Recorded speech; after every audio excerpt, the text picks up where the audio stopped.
He knows that I'm always on time with my dives, so he's timed his dive to meet me at that depth. I'm not there. He comes back to the surface as quickly as he can, releases the counterballast, and starts helping to pull the rope up. But it's not until I've fallen back down to 76 meters, 250 feet, that the plate catches up with me and starts to pull me to the surface. And then from there, it's another like minute and a half to get me to the surface. So by that point, I've been under the water for 6.5, close to 7 minutes. Jesus Christ. Yeah, if someone had described the incident up to this point, they'd say, this is what happened. What do you think happened next? I'd be like, they're dead. Yeah, I'd be like, he's dead for sure. He's in heaven. This time, I sit down with William Trubridge, the world's deepest man. William is the holder of 18 freediving world records and 7 world championship titles. On his deepest unaided dive, William freedived to 102 meters on a single breath. That is over the length of an entire football field below the surface on one breath, unassisted. I wanted to speak with William because he's one of the most incredible athletes alive who's quite literally dealt with more pressure on the planet than any other human. I went freediving once before this conversation and once since we recorded, and damn, being underwater and holding my breath for just 10 meters gave me a renewed appreciation for the obstacles that William has had to face in his career, both physically and mentally. 10 meters is absolutely nothing, and that was a feat for me. I could not fathom diving over 10 times that deep and making it back up. On this episode, William and I get into freediving as a sport and what it could take for it to go mainstream, the feeling that happens in the mind and body as William descends more than 100 meters underwater, the dangers of doping in freediving, William's near-death experience during the pandemic, how William uses breathing and thinking techniques to quiet anxiety, and more. Speaking of diving deeper, if you'd like to dive more deeply into AUXORO content, you can head to AUXORO Premium at auxoro.supercast.com for bonus episodes, exclusive AMAs where you can ask me anything, and the ability to become part of the show by suggesting questions for me to ask guests like William. For the most recent bonus episodes, I've reacted to debates on race and religion. I had my brother on to break down the film Oppenheimer. I get into Elon Musk's Twitter takeover, and more. The bonus content grows every month. Head to auxoro.supercast.com to preview the bonus episodes and unlock exclusive access today. If premium is not for you, that's perfectly okay. I just ask that you leave a rating and comment on Spotify and Apple Podcasts. This tells the all-seeing algorithm to show the AUXORO Pod to more people, which is an immense help in growing the show. The rating takes less than a minute, and you're making a direct impact in getting other people to check out these episodes. Now, without further ado, please enjoy this wide-ranging, deep-diving episode with the world's deepest man, William Trubridge. William Trubridge, thank you for joining me on the podcast. Good morning, Zach. How are you? I'm doing well. Right before we started recording, you mentioned that you had been to the Panama Canal, but not since you were really young, like 2 or 3 years old. And that actually made me think about something that you either said in a past interview or it was a blog post, but you spoke about growing up on a sailboat and that you had spent a good chunk of your childhood growing up on a boat. And I'm curious because like I've never spent more than maybe a day and a half, maybe 2 days on a boat. What is that like to spend years having your base as a boat, as a kid in those formative years growing up? Yeah, I mean, it was what I was kind of like, my earliest memories are of being on the boat. So it's all I had at that time. Like I didn't remember anything else. So it was just kind of normal.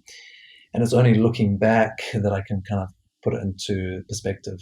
But I think it's an excellent way for kids to be brought up because you're kind of in intimate contact with nature 24/7. And so you learn so much from that, which you can't in the classroom, about like the weather and the marine environment, the land environment, being self-sufficient, all those kind of things. So yeah, I wouldn't wouldn't change anything looking back on it. But for us as kids, that was just our lives. What age was that around when you were living on the boat? We moved onto the boat. We sold a house we had in England when I was only kind of 16, 18 months, I think, and moved on. And the boat was our home until I was 10. Some of that time we'd kind of house sit on islands in, French Polynesia or in New Zealand. But essentially the boat was home until I was 10 years old. So you still had the house as a base when you had the boat, or were you more nomads, just like wherever you kind of ended up, you'd stay there for a few days, move on, kind of the boat was your only true base? That was our only home. Yeah, they'd sold the house Wow. and used all the money from that to buy the boat. Nothing left over, so it was all about just seeing where that took us. And the idea was to kind of head towards Australia and New Zealand. Uh, but we spent kind of a year in the Caribbean, and then British Virgin Islands, then another year in French Polynesia. I went to school in Moorea, and then finally got to New Zealand when I was 5. Yeah, I feel like that's such a cool experience to have when you're younger, because most of the time when people talk about living on a boat, or they're gonna spend a chunk of their life, they sell their house, go live on a boat for a while, it's usually with retirement, or it's a plan way out in the distance. I'm gonna do that someday. And to have that experience early on, that's a really cool way to sort of experience that style of living without like basically jumping right into it. You're too young to really know what other options are out there. Like, you haven't really been alive that long. And so I feel like when you're younger, that's just normal to you, because you don't know how everyone else is living necessarily. Exactly, all the other kids you meet are doing similar things. And nowadays, there's a little bit more of it. Like I have a few friends who have moved onto boats, have young kids or teenagers, and a lot of them make it work by being YouTubers, like YouTubing the whole experience. And some of them are Yeah. very successful with that. And it's obviously easier nowadays with satellite navigation and internet on the boat and all those kind of things. But I still think it's really kind of a rewarding and nutritive, is that the word? Experience, like It sounds formational. right. Yeah, nutritive, nutritious, nutrient. Yeah, I'll say it's a word. I'll give it the pass. Cheers. So it sets you up, I think, that kind of life experience when you're young is really valuable later on. Yeah. My girlfriend brought up the idea of living on a boat as somewhat of a joke early on in our relationship. And now that we're starting to look around for houses, either, in the New York area or other parts of the country, in my mind, it doesn't seem like that much of a joke when I look at the prices, and I'm like, well, I could spend my entire life savings and be tied to this house here that's bolted into the ground, or I could spend, a fifth of that or even a tenth of that, and for at least a period of my life do that. And I haven't, like, it's a lot to think about and a lot to say. I obviously haven't pulled the trigger yet, but it is much more of a real thought in my mind now that I'm just seeing the housing prices just like shooting up and Mm. skyrocketing. Yeah, and I think a lot of people are seeing the same thing and making that decision. Of course, once you buy a boat, it doesn't stop there because then you're like constantly working on True, it, yeah. keep and everything. But it gives you the freedom. You can travel anywhere you want, and yeah, especially with a young family, I think it's a really good way to go. Were you going to school at that time when you were on the boat, or was it more of a homeschool situation, free flow thing? Mostly homeschool. We did correspondence school later on as well. When we were in areas for a longer period of time, we would enroll in the local school. So that's how we went to kindergartens and BVI schools in French Polynesia and then in New Zealand once we arrived. Mm. So was freediving the first sport that you started to take seriously because of the proximity to the water, or were you more interested in other sports, other competitions first? Yeah, I guess it's the first sport that you could say I ever did as a kid because we were spending all the time in the water, snorkeling and looking for shells and competing myself and my brother to see who could go the deepest. But I never at that. I mean, we were just 8, 10 years old, so it was never something that we did kind of seriously. And I didn't find out that it was a sport until I was 22. And in the interim, Mm. I dabbled in other sports like tennis and cricket and rowing, but none of them really did it for me. It wasn't until I found freediving as a sport that it ticked all of the boxes. It was like a mental and a physical challenge. I was back in my element. I kind of felt at home there, and I had a kind of a natural affinity to the water. So yeah, it was kind of love at first sight as soon as I actually tried it as a sport. So, but you had a period where you were competing against your brother, even if it wasn't in a strict freediving competition, you were still competing in the water in some ways, going against each other, like that sibling rivalry. Mm. Yeah, that was in Vanuatu and New Caledonia Yeah. when I was 8 years old. Um, and we were using the depth sounder on the boat to measure the depth below and trying to like get down there, grab a handful of sand or a rock or something and bring it back up. And we didn't know anything about freediving. We had these big kind of fishbowl masks that you have to put a lot of air into them to equalize. We had stubby plastic fins. We were kind of no relaxation, no preparation, just like getting down there as fast as we could, tearing our mask off on the way up. Um, Yeah. so yeah, it was a far cry from the kind of freediving that we do today, but we got down to around 15 meters, like 50 feet, 45, 50 feet when we were that Wow. age. So that's 45, 50 feet. You said that's what, like 15 meters, something like that? Mhm.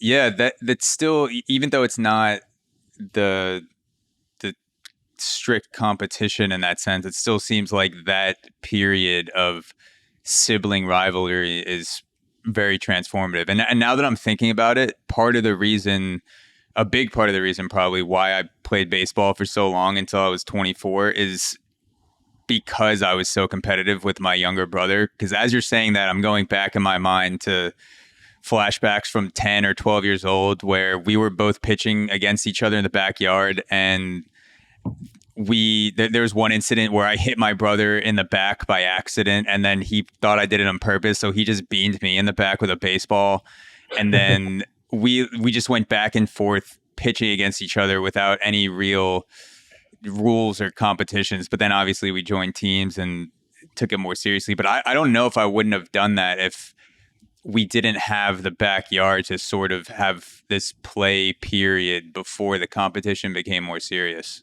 Mm. Yeah, I think you definitely kind of sow a seed in that experience as children. But early on in my freediving career, I recognized that the competitive aspect in freediving, at least, is not a sport where that lends itself well to competitivism. If you kind of take that approach in, then you very quickly kind of come up against a wall. The long term success in freediving comes down to just kind of focusing on your own performance and not measuring yourself against others so much. Yeah. So Yeah. No, I didn't mean to cut you off. yeah, so after I figured that out, then I kind of made a pact with myself. Like, okay, I know that I'm super competitive in anything I do, whether it's tennis or chess or anything. And so I'm not going to allow that to come into this practice where it obviously is detrimental. How do you escape that though? Because you you see the numbers. Obviously, you're a true competitor, or you wouldn't have survived or thrived in the sport as long as you have. I'm just thinking back to my own experience. Obviously, baseball is completely different, but I don't know if I ever was able to get to that point in my playing career where I could observe my competitive self and not just become completely attached to it. Like I feel like I always identified with the winning or the losing. And it took me a really long time after baseball to sort of shed that. But I'm curious, how did you get to that point where you're doing the super competitive sport? The stakes are also extremely high. You could argue higher than any other sport. And you seem so calm and inner fulfilled and relaxed and sort of detached, like you said, from that competitive aspect. How do you even get to that point? Yeah, so in most sports like baseball or tennis or even games like chess, you have your opponent standing or sitting across from you, and so you are constantly in a competitive arena. You cannot escape that, and your job is to beat that other person. That's how it's measured. In freediving, the measure is just the depth that you perform. You're the only person at that moment who does the dive. Sure, if it's a competition, other people are going to announce dives as well. But if you're thinking and focusing on what they're going to announce and like fixated on their performance, then it's going to set you up. You're going to be more nervous about your own dive. So the ideal way is just to let all of that go and focus on your own dive, your own performance. It's easier said than done, especially when since you're trying to break a world record. But just constantly reminding yourself about the fact that you're the only person who's diving, you're the only person who's down there at that depth, and so you have to be self-sufficient, and you have to be kind of what's the word? Focused on your own performance.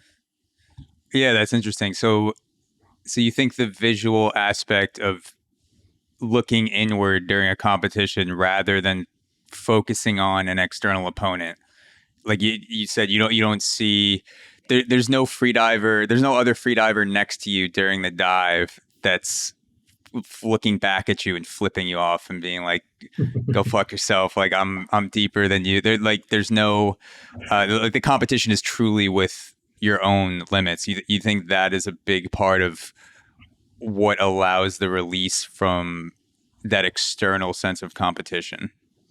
Yeah, absolutely. And then also in training, like any training dive you do, you're just focused on your own technique and your performance in that training dive. You're not trying to exceed anyone else. And so, I think it's in a way it's healthy like that, because that kind of competitive aspect takes a toll, I think, and it means that it's a different kind of a sport, right? Because rather than kind of being like a battle with another person, it's more a sense of kind of inner discovery of like what you're capable of doing, finding out where your potential is. So it's more kind of equatable to something like climbing, like being an alpinist, where sure there's records. You're the first person to climb this mountain, etc. But it's still your experience that you're kind of going up against yourself. You're not battling it out with another alpinist, luckily. I hope not. And so, it's a different kind of a sport in that respect. It's more just like a personal journey of discovery. Yeah. That's a good point. You hear other athletes like Michael Jordan or Mike Tyson, where it's a sport where the competitor is in your face, and in some instances, literally beating the shit out of you. You can't escape your opponent's physical and mental wrath. You look at people who have competed in sports like that, where it's more one-on-one or team-on-team. They sound at the end of the career like they've almost regret some of their competitiveness. Not Michael Jordan. I don't think he regrets anything. But Mike Tyson, like sometimes Mike Tyson, I'll hear him talk and he's like, I really didn't like myself when I was at the height of my boxing career. I was scared when I was outside the ring. And when I was in the ring, I wanted to kill the other human being. And I didn't really like being like that, but it was necessary to be that person in order to excel at the sport of boxing. So that's Exactly. sort of an interesting dichotomy with sports like freediving or climbing, free soloing, that individual, you're not trying to transcend your opponent, you're trying to transcend yourself, you're trying to sort of lock in and navigate the environment. Mm, mm, absolutely. And the sports will pull it out of you, just like boxing required Mike Tyson to be that kind of a person, and he wouldn't have been a champion if he wasn't. The same in freediving. If you go in like a boxer, of like wanting to pummel your opponent, you're not going to get very far. It requires you to be more inwardly focused. Yeah. So I've probably watched 30 to 40 clips of freediving competitions over the past few days. And I'm just wondering, why do you think freediving is not more popular in terms of the general population tuning into competitions? Because when I'm watching it, I feel anxiety. I feel that rush of holy shit, what is going to happen? You could see the depth counter. You could see multiple angles, and it really is exhilarating to watch, but it hasn't transcended to the level of a sport like UFC, where it was super niche and then all of a sudden it just exploded. Yeah, it's a good question. I don't really know the answer to that. I do know that it's changing to a certain extent, that in the last few years, the popularity has definitely increased a lot. The viewership, the number of athletes coming into the sport, especially in Asian nations, in China, in Taiwan, in South Korea, it's really exploding. So it is picking up, but whether it will ever be the kind of sport that has the viewership of UFC or even kind of bigger sports like soccer or tennis, I'm not sure. I think it's still always going to be a little bit of a niche because the sea and freediving is so kind of out there and different to what most people can relate to or experience in their day-to-day lives. Um, Yeah. you have to have kind of warm water and good conditions to free dive. So most people won't be able to, or won't have the opportunity to experience that. I encourage everyone to try because it is such a unique and rewarding experience and activity. But the reality is that most people just cannot relate to it. So they'll see it once and be like, "Wow, that's amazing, what people can do." But perhaps because they can't like put themselves in their shoes so easily, then as a long term kind of viewing, it doesn't attract so many. Yeah. Yeah. I mean, I don't know. I feel like there are a lot of people that haven't been in fights that are still fans of sports like boxing or UFC, or maybe someone that doesn't play Mm, baseball or doesn't play basketball that still will tune in for a game like that they haven't played.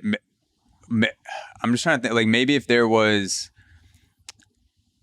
so when I'm watching the competitions, and I'm saying this as a complete outsider. I've free dove once when I was in Egypt, so this is just like a complete layman's perspective on just watching the sport. But if there was some sort of visual where you could tell how deep the freediver was, rather than just having the counter, like if there was almost like a football field or like a building next to them where you're like, holy shit, this person's like 65 stories underneath the water, that may help people relate to it more, where you know, a lot of people haven't been that deep underwater, but you know how tall a building is. Like you know what a 10-story building is. So if you could see some sort of overlay next to them, maybe that would grab more people's attention. But I don't know. I think it's super exciting just to watch on its own. mm. Yeah, maybe even just like a graphic where, like an animation kind of graphic where you can see the scale of the person with the distance that they've descended and ascended. Yeah.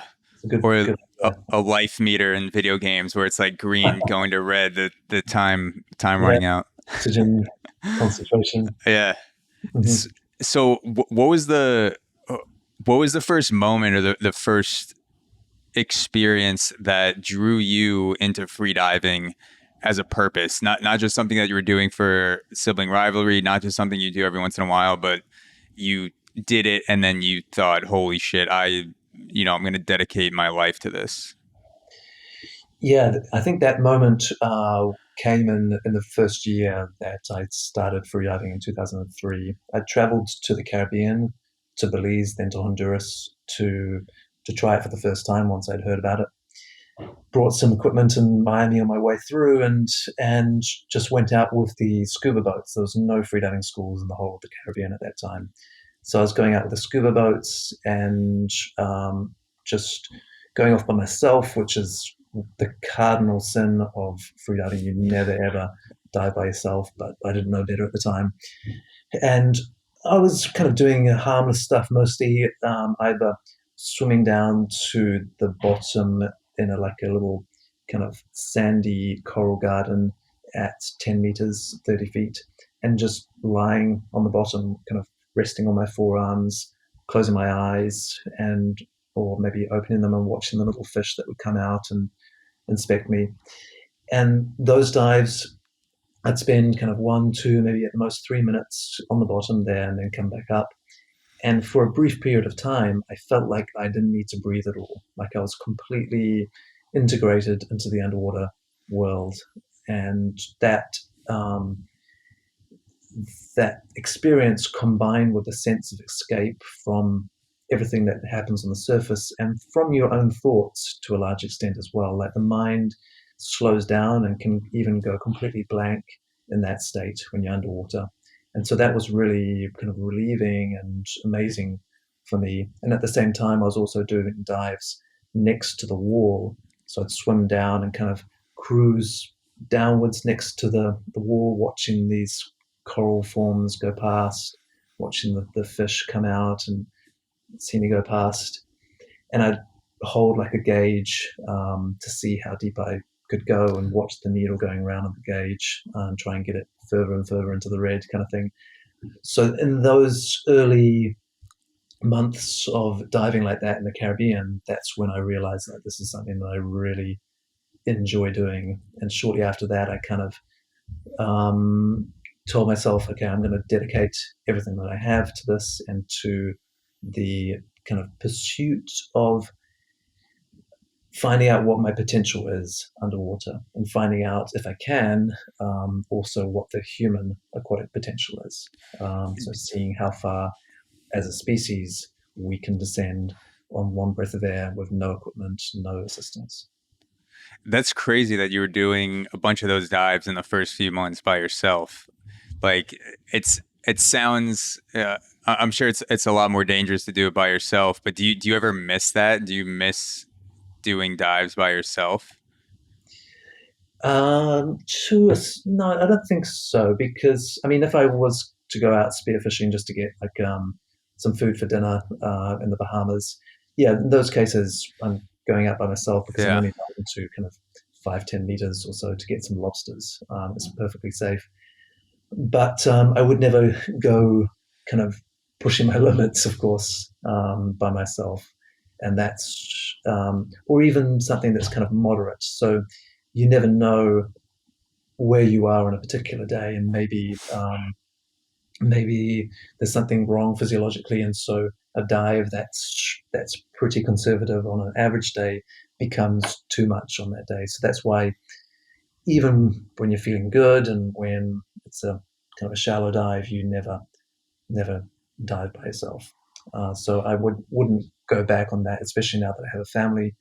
It would just Yeah. be suicidal almost. But in those times, I was aware of the danger and I wasn't pushing it.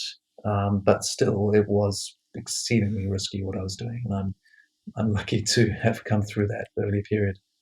But the regulations obviously weren't as strict back then. If you could just go out with scuba boats and dive by yourself, and people would just go, yeah, just go Mm-hmm. out, it's fine. Yeah, for the deeper, like there's 1 or 2 times when I wanted to kind of push myself a little bit, and I'd get a scuba diver to come along with me on those dives, but he didn't know what he was doing. He didn't know what to look out for or any kind of like safety rescue for freediving, so it didn't necessarily make it that much safer. So for those first few months, were you tracking yourself in any sort of specific training, or was it more you're still kind of in that playing around state with freediving? You weren't training like you would train now. Yeah, it was just discovery. It was just kind of going out, playing around, seeing what I could do, seeing what I wanted to do. And if there's something that I miss, it's that just kind of going out with no agenda. You're not trying to like do a specific dive or a specific training table or anything. You're just going out to play on the reef, play on the wall, and see where that takes you. So if someone is coming into freediving to begin with, then I really encourage them to spend um, most of their first contact with the sport doing that kind of thing. Of course, Mm. with someone else for safety, but not worrying too much about target depths or increasing your times, that kind of thing. Just developing aquaticity, like your ability to be aquatic under the water and your affinity to it and enjoying it. And what that does is it kind of creates a foundation where if you are losing motivation or discipline later on, you can always go back to that. You know why you're in the sport, you know where Yeah. you come from, your roots, kind of thing. And so when I need to, I'll just go out and do a session where I'm doing the same kind of dives, just hangs at an easy depth to experience the incredible sensations of being underwater on a breath hold. Yeah, it seems like a common theme across sports where a lot of people who make it the furthest are the ones who can take that spirit of play late into their careers. Because Mm. I've had friends that are, you know, much they were just much better, much more talented than me in baseball and went on to play professional, and some that are still playing. And when I think about those guys, they always like, of course they take the sport seriously and they're doing all the repetitions and the recovery and things like that, but they always seem like they're playing more than everyone else. Like they seem more playful with the way that they approach the game. And I don't even know if they do it on purpose, but it seems like it helps them not feel as burnt out, or not feel as bogged down by the physical and the mental demands of the sport. Yeah, I think you need both probably for most sports. Like you have to Yeah. have that playful side, but then you have to also like I'm coaching a couple of players now. One is a tennis player, and part of it is like developing that kind of almost vicious aggression that's required in order to beat an opponent, to not kind of like let your guard down when you're winning, when you're ahead,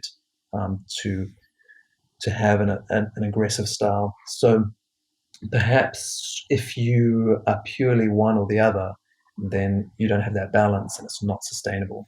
So you have Mm. to have a playful love of the sport combined with this intense aggressive component in those sports. Obviously, not I'm not talking about freediving, but like baseball or Yeah. tennis. Basketball. Do you have is there any crossover that you see from freediving to any of the other sports that you've played? Because you mentioned tennis. Mhm. I know you've talked about being super competitive in chess earlier on in your life. Is there just anything, even if it's a mental approach, anything that crosses over to freediving that you've been able to use or that you see as similar? 100%. Yeah, would say almost any sport can benefit. Maybe not boxing or like fighting sports, but like the other day, I was talking to the high performance team from New Zealand Rugby about ways that they can adopt these mental techniques for the players because rugby is a very aggressive game, but you still have to be able to kind of slot in and slot out of that aggression. If you are 100% aggressive the whole time you're playing, you're like a berserker who kind of goes onto the field and Oh, yeah, burns out after 20 minutes or has an just a injury. missile. Yeah. Yeah. But the best rugby player, maybe of all time, Richie McCaw, definitely of the last 20 years, he has an intensity when he's playing that's a work level that's beyond anyone else. But he's also the most, like in the downtime between points, he's the most chilled and relaxed player on the field. And I don't think Mm. that's an accident. I think you have to have that balance. And so teaching people how to kind of alternate between what is essentially, to be scientific, sympathetic and parasympathetic nervous system activation. So, like, the sympathetic is your fight or flight response. It's adrenaline, cortisol, like being able to run faster, hit harder, those kind of things. But then you need to be able to, in the right moments, come out of that, and also before the game as well, be more in the parasympathetic, more relaxed, so that you're not using energy unnecessarily. So what if you take that the mentality of that rugby player who is being as chill as possible in between points or in between plays? What does that look like for you as a freediver? What does it mean to be chill and relaxed in between dives or even in between competitions? Yeah, so in freediving, it's about it's about kind of conserving your energies, especially there's a huge drain on the nervous system when you are constantly in that state of activation. And this is why in competitions, even like golfers, they're not really doing that much, but like a 2 day competition, 3 day competition, they might lose like 4 or 5 pounds easily, even though they're eating normally, eating as much as they can. It's because you're in this elevated state of kind of nervousness, anxiety. The same thing in freediving. If you're in that state prior to a performance, then it's going to reduce your ability in that actual freedive. But I think it's the same with any sport. You need to be able to, in the lead up to it, and in the downtime between plays or between days of competition, you need to really be able to detach, turn off, relax, and that allows you to kind of replenish the nervous system and all the other stores in the body. So yeah, that function is really important. But there's many other techniques of freediving that can fall over into other sports as well. The breathing that we use in freediving, where we activate the diaphragm, that also sends a message to the brain to relax, to activate the parasympathetic nervous system. And critically, when you are in that state, then your prefrontal cortex, like your decision making, is a lot clearer. So if you need to kind of like make changes to the way you're playing or think about strategy, those kind of things, being calmer is obviously better than being kind of in the fight or flight state, right? So Yeah. it benefits your strategizing at the same time as your conservation of resources. Yeah. And a lot of times, like, I can't imagine having to navigate that in the depths that you have to navigate that tightness or that feeling of warding off thoughts or warding off just the physical aspects of your body tightening up. Because there's sometimes I'll just be walking around in my normal day and I'll be breathing into my chest and I won't even realize it. Like my breathing will get shallow, start semi hyperventilating. My jaw is tight. Like my tongue is just like super stiff. Mm. And I'm just walking around wondering why I'm just extra pissed off today. And then I'll just be like, you haven't taken a fucking normal breath in 2 hours. Like you've been like whatever, doing work or driving, do something where you've just entered this state of anxiety and that, like, it's not a full on panic attack, but it's like enough to the point where I don't notice it. Mm. But then I'll have like a moment of clarity where I'm like, oh, you haven't taken a breath in like 30 seconds. Like you're just sitting there with your fucking teeth clenched. So having to remind yourself of that, Mm. like 50 meters, 80 meters, 100 meters, I can't imagine how difficult that must be. Yeah, it's critical, and so it's actually a really good way to develop those techniques because the stakes are so high. I see it kind of as a test tube experiment in mental and physical control, and the mental part is really important as well. So all of these techniques, both the breathing and the mental side, I've kind of condensed into a system called the mental immune system, which is basically can be transposed into any situation where you're encountering pressure, not just pressure of depth, but pressure of anxiety or stress from work or personal life. As you say, we get into these kind of flusters where we um, aren't able to cope with that pressure as well, because we're constantly in this activated state.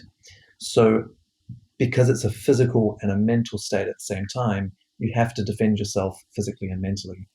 And the physical component is mostly through the breath. The breath can kind of reverse engineer a calmer state by the stretch receptors in the diaphragm activate neurons which tell the brain basically to relax.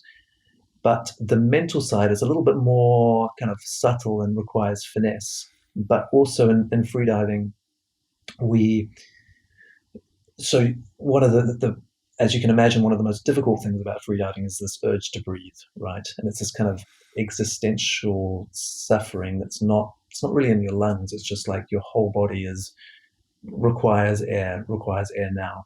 And if you've ever experienced that, yeah, you'll know how kind of all-consuming it can be.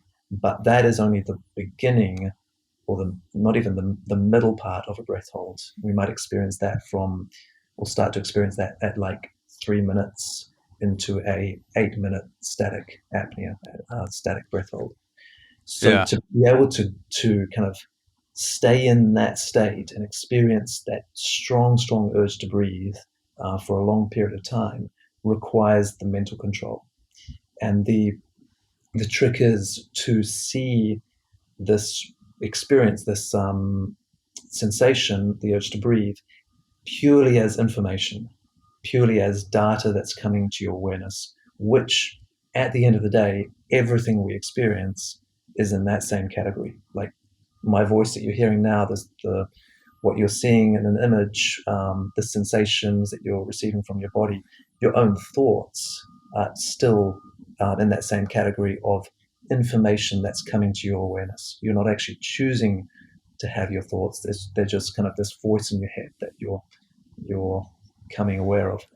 So when you realize that, and a freedive is the ultimate kind of way to realize that, because it puts you in intimate contact with that central awareness, the receiver, then yeah, you can apply that to any part of your life. You can say, okay, I'm feeling this emotion because of something that someone said. That emotion, just information, just data that's coming to my awareness. I don't need to side with it. I can be over here on the side of the riverbank watching all this water pass by. So that's the kind of a glimpse of the mental side of this system that allows you to detach from anything, even the urge to breathe, and just see it as kind of an experience that you're having. Yeah, so it's a combination of breathing properly, which would be more about filling up your stomach, you said, rather than going through your chest, and then also pairing that with more positive mental cycles than the negative thought spiral, just kind of like observing your thoughts instead of becoming them or identifying with them. Exactly. I call it observer mind. So Observer mind. you're just watching the flow, or if there's something that's negative, like a negative thought in your head, you say, okay, that's nice. That's a thought that's come from one part of my mind that I've become aware of. Don't need to do anything about it. I can just watch it slide past. Yeah. But the key to the mental immune system, and the reason why I call it a mental immune system, is because all of this is all very well and good, but if in the heat of the moment, like you're playing a match or you're in an argument, you have to kind of, you have to remember, I've got to breathe in this way, and I've got to do this thing with my mind where I like detach or identify with that part. It's never going to work, right? Because we always revert back to our old kind of ingrained habits. And so the key to the mental immune system is to make it subconscious, to program it into the subconscious mind. and you kind of script it using various techniques so that your subconscious picks up on it. And then in the heat of the moment, or in those kind of crux situations, at the same time that you notice that it's a stressful or anxiety inducing situation, you'll also notice that your breathing has changed, that your mind is in a kind of a slightly different place. So that's the immune system that's kicking into gear. And it's the same as like if you start catching a cold, you don't have to tell your white blood cells or your immune system to go out and fight that virus. It does it automatically, and that's the only way it could ever work. You could never kind of hope to be in control of your immune system. So it's the same thing with these kind of virtual or mental pathogens that we encounter. You have to have an immune system that kicks in as soon as it detects anything that's stressful or anxiety inducing. And that way you can maintain your performance because you can be in that kind of calmer state where you can think clearer, you can operate more efficiently, you can strategize, you can do everything that you need to do. Yeah, the mental immune system, it sounds like a mental muscle memory too, just like something that you don't have to think about. It just, if your mind gets into that state, you just build the tools and the mechanics so that it automatically kicks in. Like something that that makes me think about is just some of the cues that we would do weightlifting in baseball, where if you're deadlifting and you feel like your lower back is collapsing, you would just automatically squeeze your core and try to sit more back on your heels. So you're absorbing it through your ass and your core. You're not like taking it into your lower back. And then after we did that 1,000 times, you just like, you feel it in your lower back, and then you just like automatically tighten your core. So like almost like that, but with the mental and the sort of mental, not spiritual, but like, I guess it could be spiritual in a way, but like the mental pathways of how you're going to realign yourself in the moment under high stresses. Yeah, absolutely. And the mind can do that. It operates in the same way as your muscles. I mean, your muscles are ultimately under command of your mind, which is why, I mean, it's the same experiment that Pavlov proved with his dogs. So if you create cues whereby, like, as soon as you experience stress or anxiety, then it kicks in this style of breathing, this style of thinking, then yeah, that's ultimately the way that you're going to kind of be able to not kind of get carried away by those situations. So be able to retain, the word I always come back to is equanimity, to be able to be in a situation that's not good, that's difficult, or that's stressful, and retain your kind of sense of inner calmness. And at the end of the day, that's most of what freediving is, to know that you're going to take a breath and then be under the water for 4 minutes or so while you swim the length of a football field down and the same distance back up, but still be calm about it, still go into that with a resting heart rate that's kind of on the lower side and a mind that's fairly empty. So that kind of control is paramount in freediving, but in our day-to-day lives and the kind of pressures that we come up against there, I think it's equally as important. I think I just found a connection for freediving with the general public that may not freedive. So a lot of the things that you're talking about, and this is sort of a half joke, but like it genuinely makes me think about these times when you're talking about the mental models for combating the stress that comes along with freediving and just anxiety in general.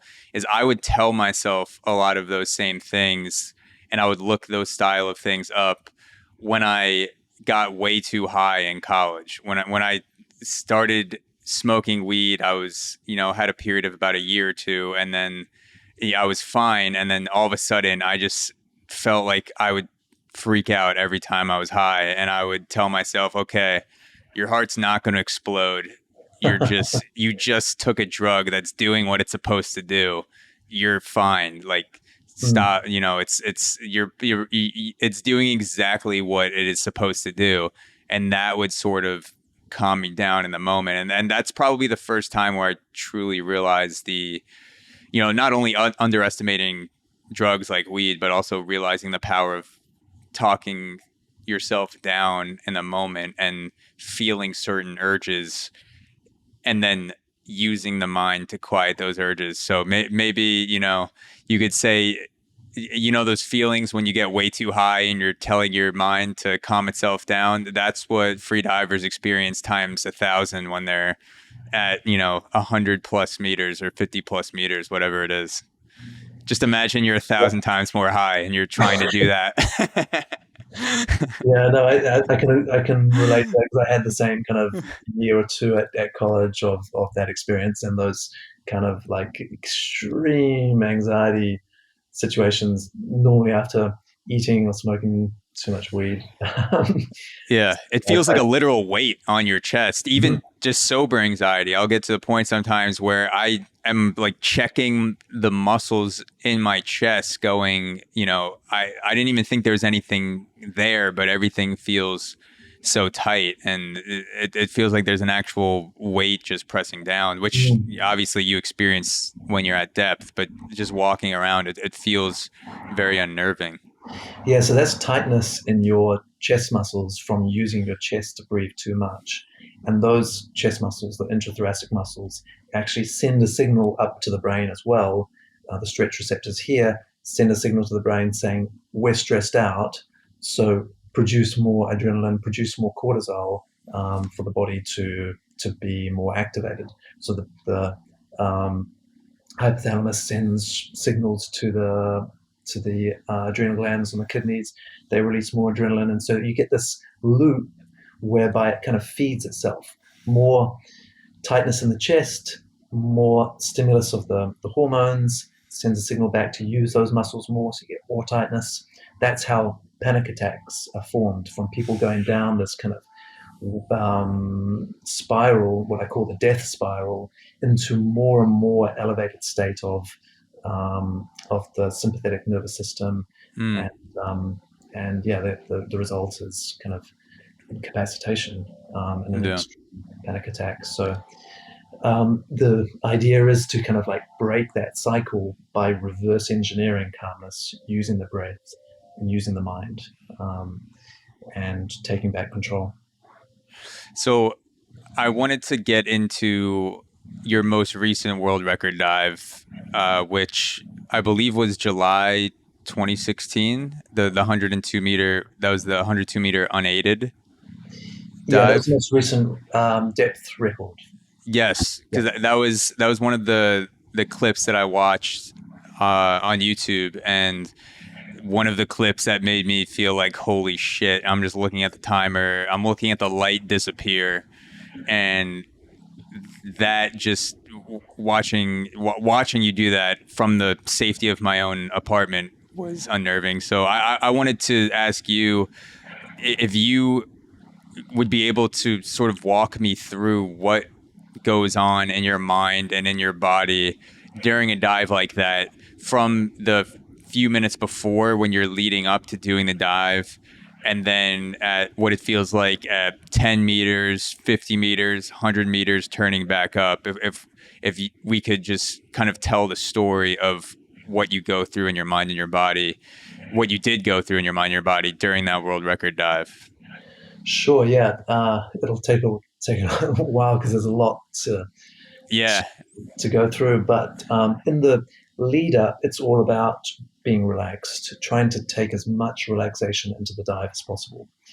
And you can actually ensure that your system is more oxygenated through relaxation, through not having, it gets a bit technical, but not having a venous oxygen saturation debt. Um, you cannot actually influence your oxygen stores through breathing alone. And this is kind of an important point for most people getting into the sport. It goes against what you would think, because you'd think, okay, I've got to dive deep, I've got to breathe fast and deep and quick. It's actually the opposite. You want to maintain a normal breath in order to ensure that you have a high level of CO2, because that gas is what actually triggers your oxygen conservation mode in the body. Mm, So yeah, long story short, you want to just stay relaxed and breathing passively, not quickly, not deeply, just passively into the diaphragm, into the belly. So And I just had a question about the breathing and the hyperventilating, not increasing the oxygen. When you see things like the Wim Hof method, where people are hyperventilating and they're going like, if that's not increasing your oxygen, what is the mechanism with that is what is the allowing mechanism? people to hold their breath? Because you do it on the exhale. I've done it a few times and it feels kind of weird and buzzy. Like, I guess that's why people like it, because it does make you feel kind of lightheaded. But what is the mechanism for that type of breathing if it's not increasing oxygen? Yeah, in freediving, we're constantly coming up against this Wim Hof method. I mean, it has applications perhaps for cold water tolerance, that kind of thing, but it's so dangerous to do that anywhere near a breath hold. Like, I'm sure we know of several cases of people who have passed away doing the Wim Hof method. Um, And with breath hold. freediving, it's like trying to do it while freediving or just Freediving, even passing. in the pool, just holding their breath in the pool, that kind of thing. So Jeez. the thing is that it makes the breath hold feel easier. You get that buzzy feeling, and you don't feel an urge to breathe until a lot later. Um, but that is all due to carbon dioxide being low. So carbon dioxide is the waste gas that builds up in our system. If you start off with a low level of CO2, it's not going to build up until a lot later, which means that, yeah, it feels like you can hold your breath for later. But because your body hasn't kicked into oxygen conservation mode, and because you don't get the signal from high CO2, then your actual time is reduced and you can push through to the limit a lot easier. So Mm. all of the urge to breathe you experience is due to CO2 buildup. It's not due to a low oxygen. In fact, if you closed a room and pumped all the oxygen out and you just had nitrogen, you could breathe it, you wouldn't feel an urge to breathe, and you would just pass out and die. So it's all in a breath hold, CO2 buildup. You take that away, and suddenly the breath hold's easier, but you hold your breath till you pass out. And that's what happens with people on the Wim Hof method.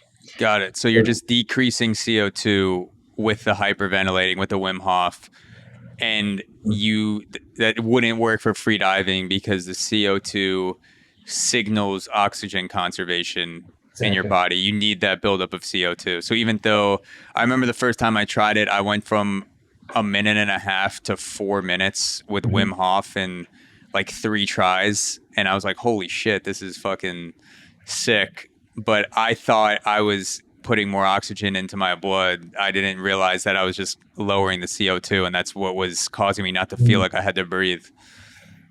Every instructor, whether it's Wim Hof or any other method, who tells people that through that kind of aggressive breathing, even through deep breathing, that they are oxygenating their system more, is not just kind of telling them this truth, but they're actually putting people's lives in danger. It's pretty serious.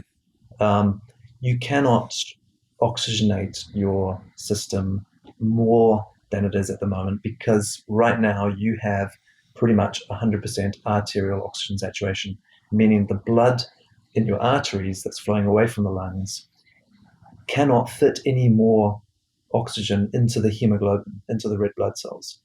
It's like this bottle. If this bottle is full to the brim, it's 100% full. How much more water can I fit in the bottle? Nothing, right? Yeah, So right now, not unless you get a bigger bottle.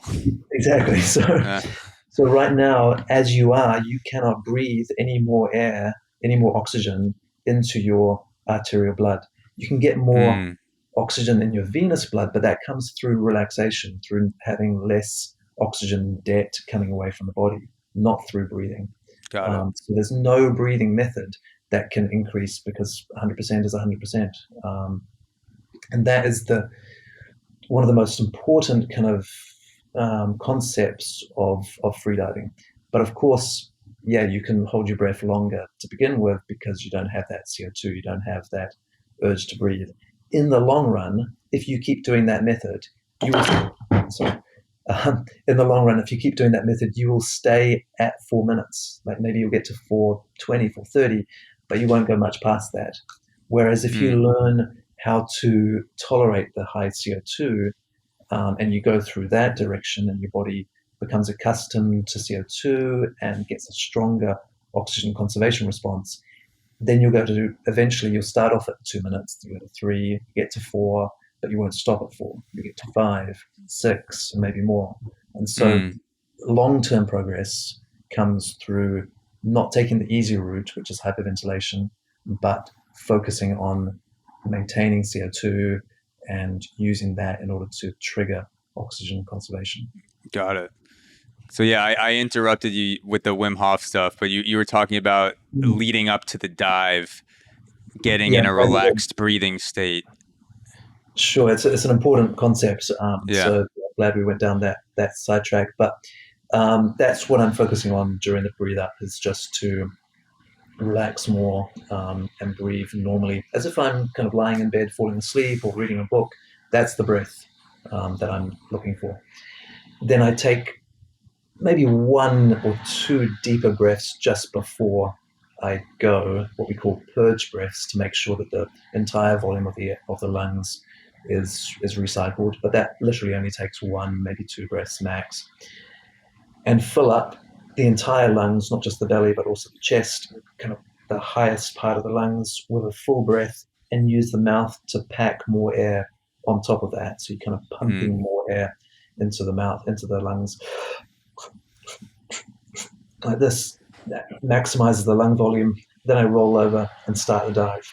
At the very start of the dive, I am at my most positively buoyant phase of the dive. So in this phase, I'm obviously swimming hard to counter the positive buoyancy to get underneath the surface.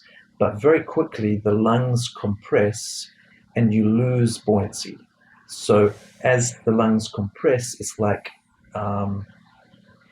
you have a smaller mass, a smaller balloon inside your chest, and so you are less buoyant. And at a certain point, about 15 meters, I'm neutrally buoyant. So if I would stop swimming, I would stay at that depth. I wouldn't float, I wouldn't sink. I take a few more strokes to swim past that depth, and around about 30 meters, 100 feet, I stop swimming altogether. And at this point, I'm negatively buoyant, which means that the lungs have compressed to a point where my body is heavier than water, and I can stop swimming and keep on free falling from that depth to whatever the target depth is. And you said that's around 30 meters? Mm-hmm. 100 feet. At 30 meters.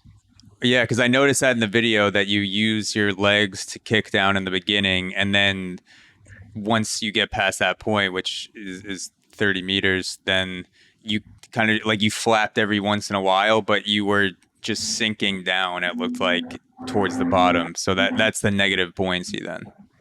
Exactly, yeah. And it's one of the most beautiful parts of the dive. Most people enjoy that more than any other part, because you're just, at first it's a little bit disconcerting to feel yourself like accelerating downwards in a free fall. But once you get used to it, it feels like the ocean is kind of welcoming you into itself. It's just kind of drawing you downwards, and you can completely relax, get into a nice kind of streamlined position, close your eyes even if you have the rope brushing against your forehead, and all you have to do is equalize every now and again. But the equalization itself does become a difficult point later in the dive, when the lung volumes are so compressed that it's impossible to get any air out of the lungs. So if you imagine that, if I do a full exhale, like a full,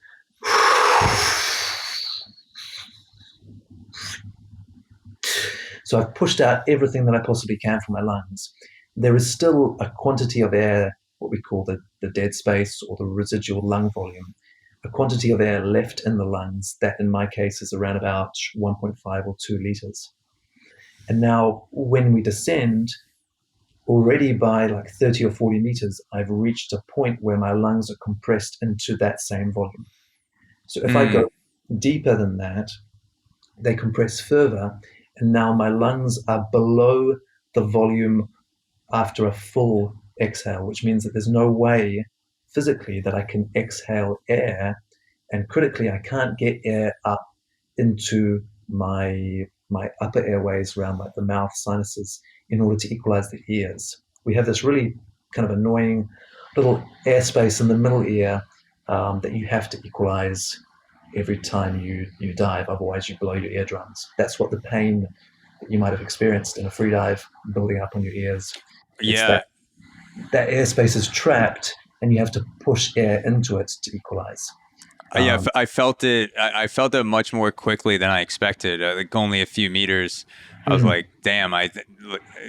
This is no joke." The pressure, because I haven't really felt that, to that point. Because the deepest pools I'd been in, it's a few meters max. And then when I was, you're down 5, 7, I think 15 meters at the most that day. I was not expecting it to be as much pressure as it was, and it was, just equalizing and taking my time and working through that pain just at that shallow depth was it was a lot. It was a lot more than I was expecting. Yeah, absolutely. And if you leave that unchecked, if you don't equalize, it builds up to the point where your eardrums burst, and that's super painful. But if you equalize, the pain goes away completely. And then it builds again as the pressure increases. And so you have this kind of sequence of equalizing every couple of meters, or maybe a little more or less, that follows you all the way down. And the difficulty is when that lung air becomes so compressed, you can't take the air from there to equalize. So what we have to do is bring it up into our cheeks and kind of store it there, what we call the mouthful. And you have this like volume of air in your cheeks that you then kind of meet out and use to equalize the middle ear. But even that process becomes tricky towards the deepest depths as well.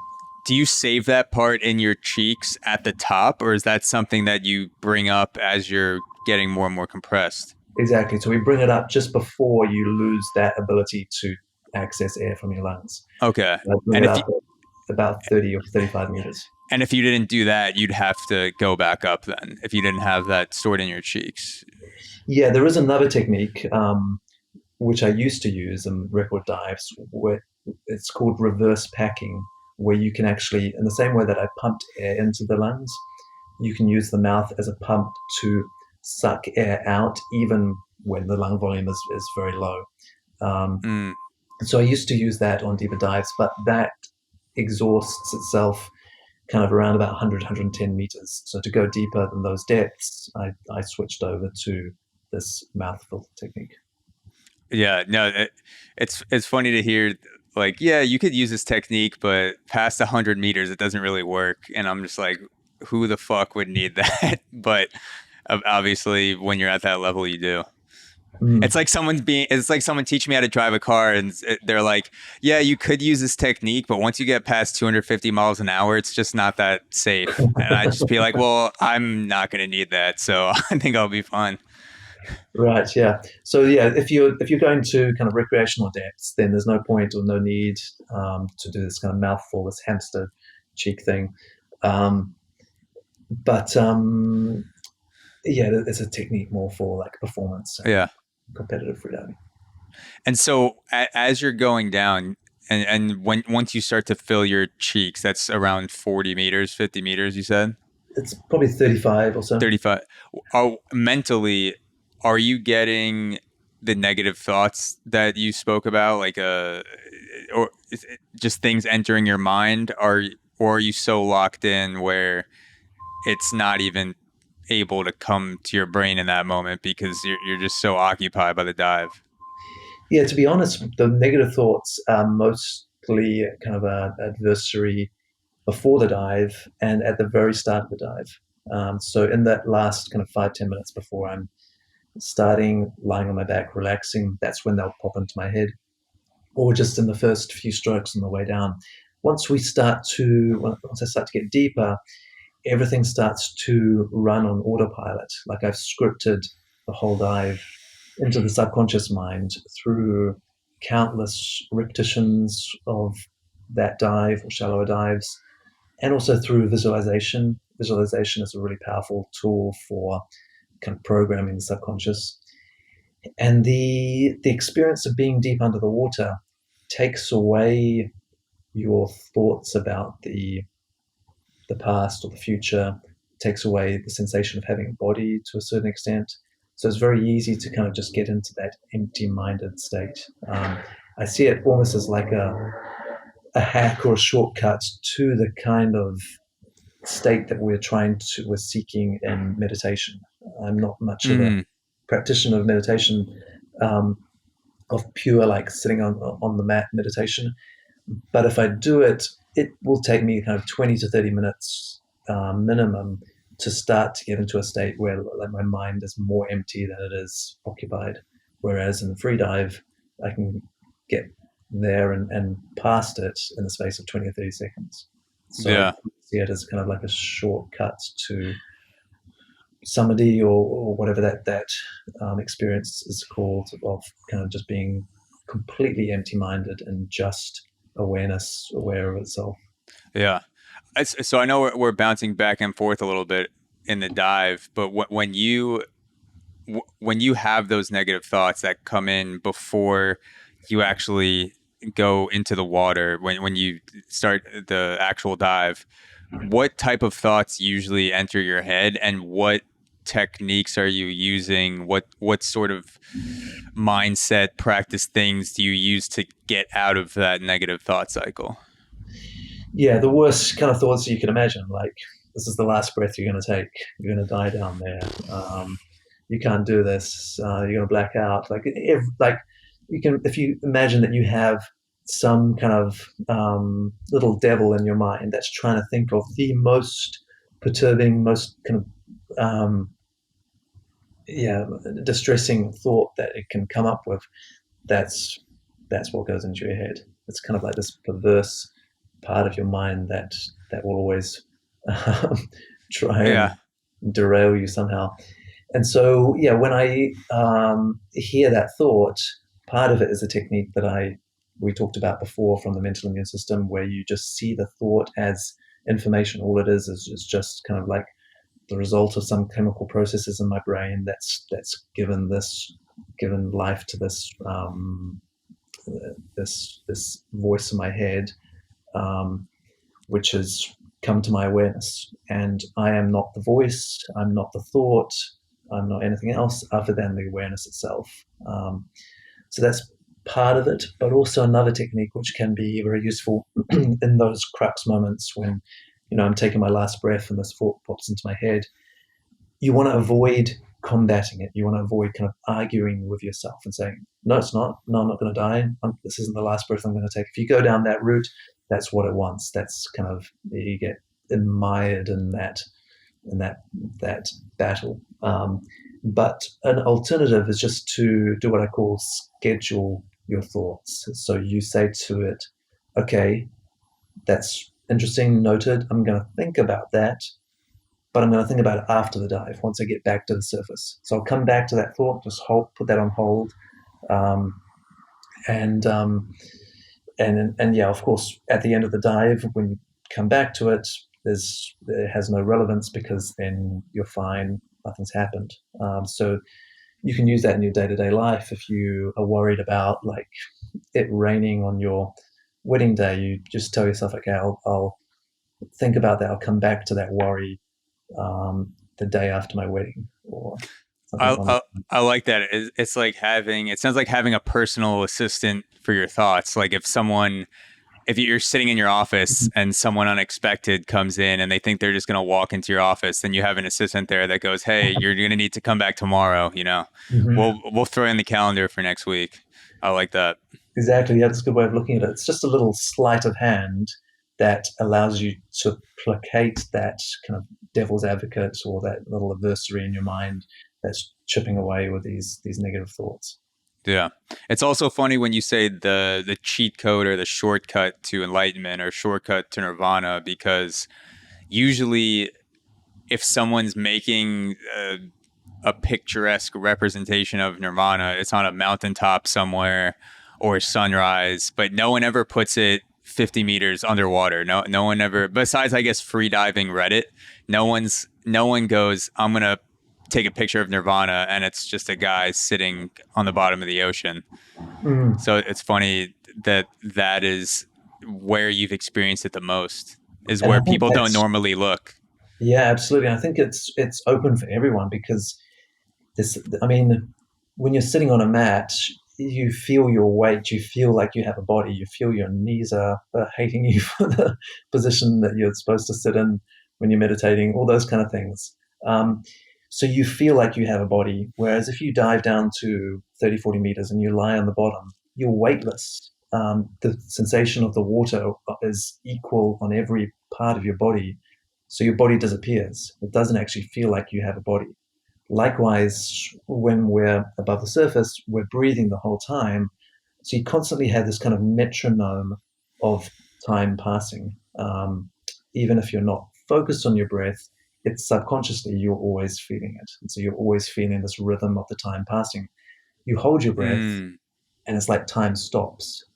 So not only do you not have a body and it feels like there's no kind of coordinates of space around you, but also time has kind of paused to a certain extent. And then add to that the fact that your thoughts have slowed down and your mind is more empty than it is occupied. And yeah, there's no kind of extraneous kind of what's the word, material. Stimuli, Yeah, material. Yeah. the stimuli, no material for your mind. And so, in the absence of that, it focuses inwards. The awareness becomes aware itself. That you have kind of a presence in your own awareness, and awareness of your presence, and that state. I mean, I've had dives where I go to 50 meters these days for deeper hangs and just stay at that depth and very quickly get into this state. Perhaps the narcotic effect of gases combine to kind of enhance this. But yeah, for a period of time, I don't feel like I have a body. I don't have any thoughts, and all I am is this just speck of awareness with no contents to that awareness. Yeah.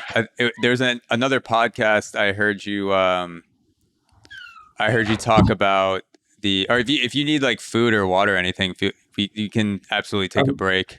no, I'm good. I've got water, and my wife just bought me some Japanese food, but I'll wait till we finish before I chow into that. Okay. Yeah. It, I think it was I forget which podcast it was, but I heard you talking about a moment where you would go down and you would lie in a cave, and then other Mhm. scuba divers would be around you and they would think that you were dead or passed out or something, and they would try to give you oxygen, but you were just doing a 2 to 3 minute sort of like depth hold, just chilling there, and then would go back up. And is that one of those times you're talking about where you kind of just go down there and you hang out and you're not necessarily trying to go deeper, you're just sort of taking in the sensations, the consciousness in that moment? Mm. Exactly, yeah. So in those moments, and it's similar to, it started with what I described when I first got into freediving, and I was just doing it at 10 meters deep in like a little sandy coral garden. Then it kind of got progressively deeper, but it's the same thing. I'm lying down at that depth. My eyes are closed, and everything kind of goes inwards, and you focus kind of on this sensation of just being awareness. And in the deeper hangs that I do, even when because there's no stimuli coming in, like everything is just like this very deep blue around you. And when I open my eyes or close my eyes, I see exactly the same thing. And so Mm, um, sometimes I have to like actually squeeze my eyes shut just to figure out if they're open or not. yeah. In the most kind of in the moments when the state is at its most kind of refined, I experience in the center of my vision just this tiny, tiny pinprick of blue light. And I Mm, feel like it's always there, but you only ever notice it when everything else is subtracted, even your thoughts. Because once I have a thought, like if I think, there's that little pinprick of blue light, it wavers or it disappears.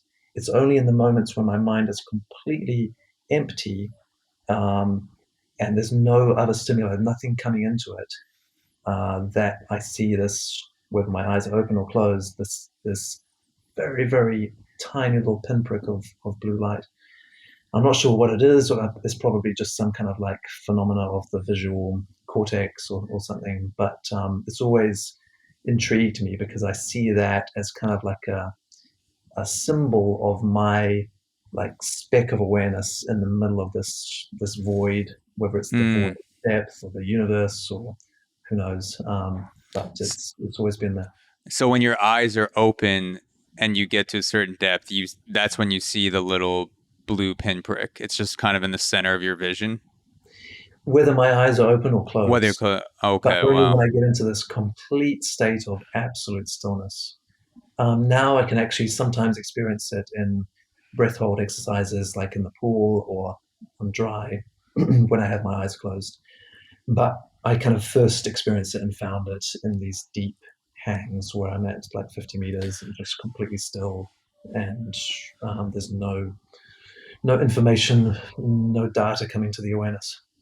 Are you able to mimic that in something like a float tank, or do you need to be at depth to feel it to that level?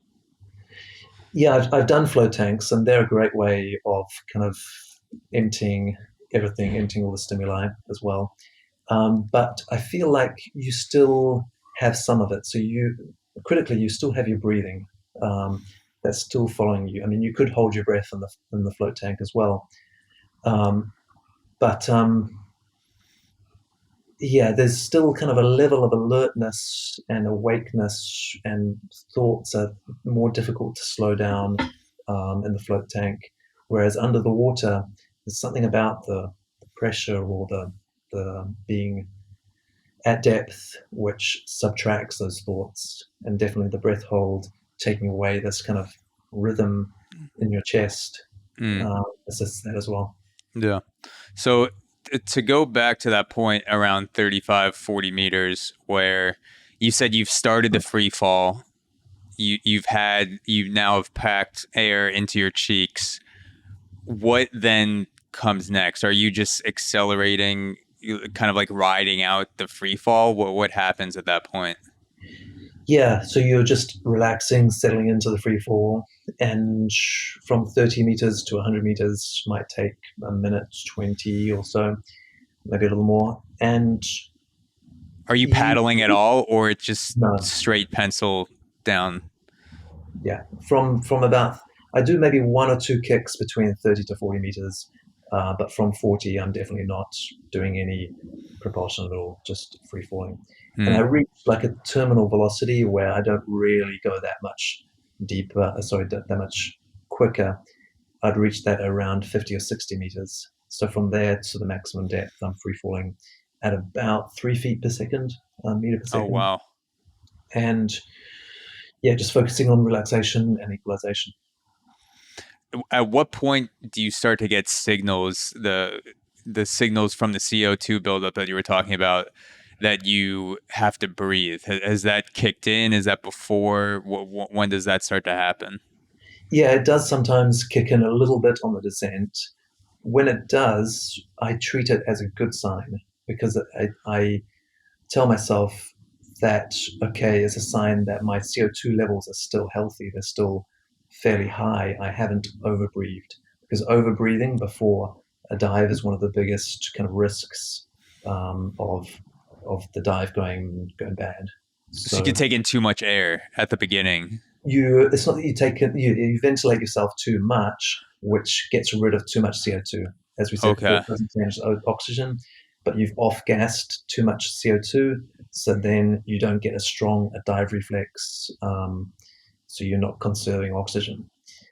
So yeah, a little bit of an urge to breathe on the way down can sometimes be a good sign that I've kind of nailed the breathe up, the preparation, and typically it doesn't get that much worse. It might come on a little bit stronger on the way up, but in the deep dives, I think it's an effect of, again, of the narcosis. I've done many deep dives where I really don't feel that strong an urge to breathe, at all. Um, Mm.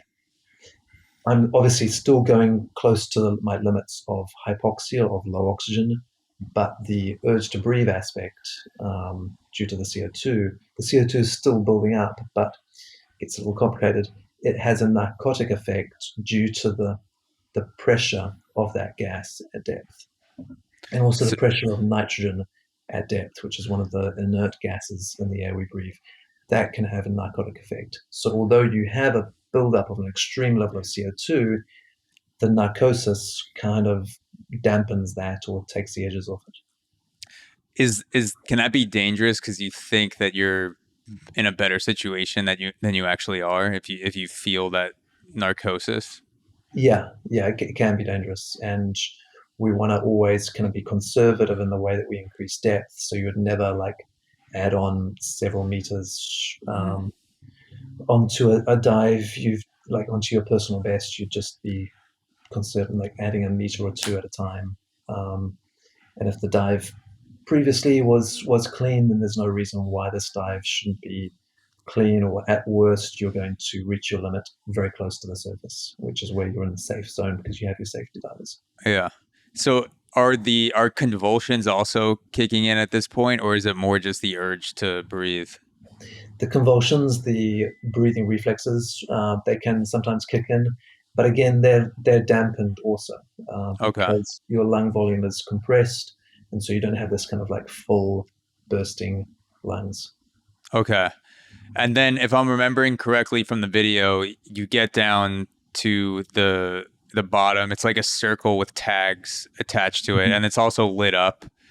When you get to that point, how are you preparing yourself to turn back around and be able to go up? Because you've just accelerated. You've picked up more and more velocity. How are you preparing yourself to turn back around at 102 meters? So you're allowed to touch the rope once during a free dive like this, and only once, and that is when you make the turn. So I will grab the rope with one hand, reach out with the other hand, and grab the tag, and my body kind of falls past this hand. So now I'm like hanging off this hand. I've got the tag in my hand. I attach that to my leg. At the same time, I pull on the rope to start my ascent. And when I Mm. release it, I can't touch it again for the rest of the dive. So then I'm just swimming using my hands and feet in a kind of an adapted breaststroke. And the way up, the ascent is a lot more arduous than the way down because you're swimming against your negative buoyancy pretty much for the whole way. Um, Mm. it's only in the final kind of 5-10 meters that you become positively buoyant and you can float up. But up to that point, you have to swim all the way. There's no free fall or free float of any kind for most of the dive.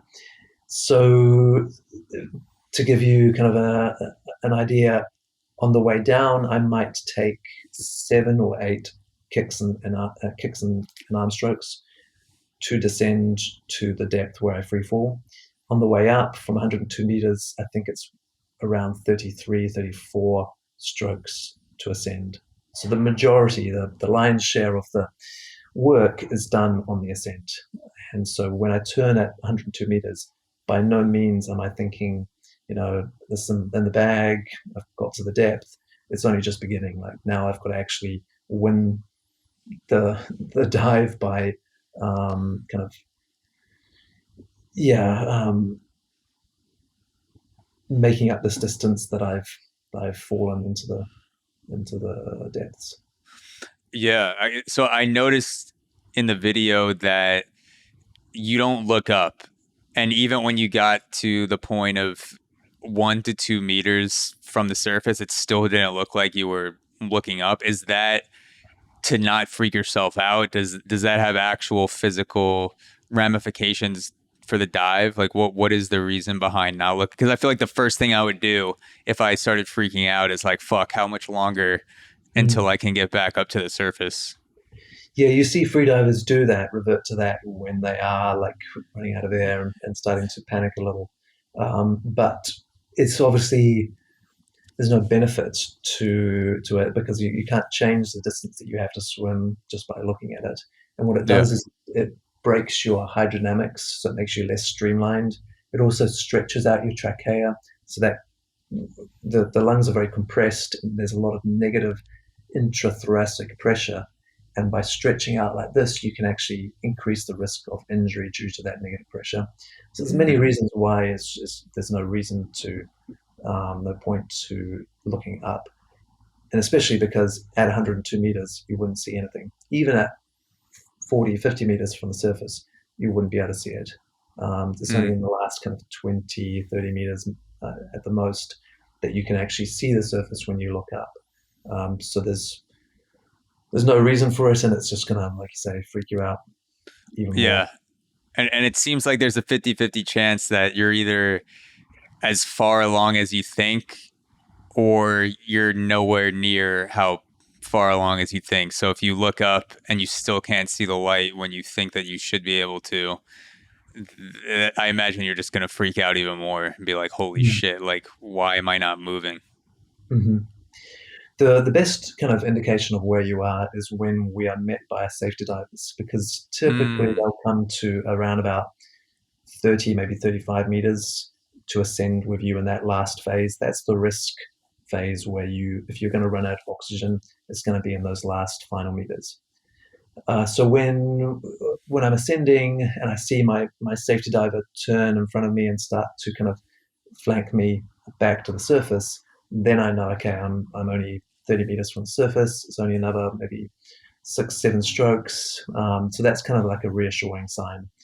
But I definitely don't need to or want to look for the surface, because if I don't see it, and if I do see it, then I'm probably not going to be. The dive is going to be good anyway, so there's still no point. Do you have any mantra in your head as you're going up, as you're doing those strokes, or are you're just like, I'll get there when I get there?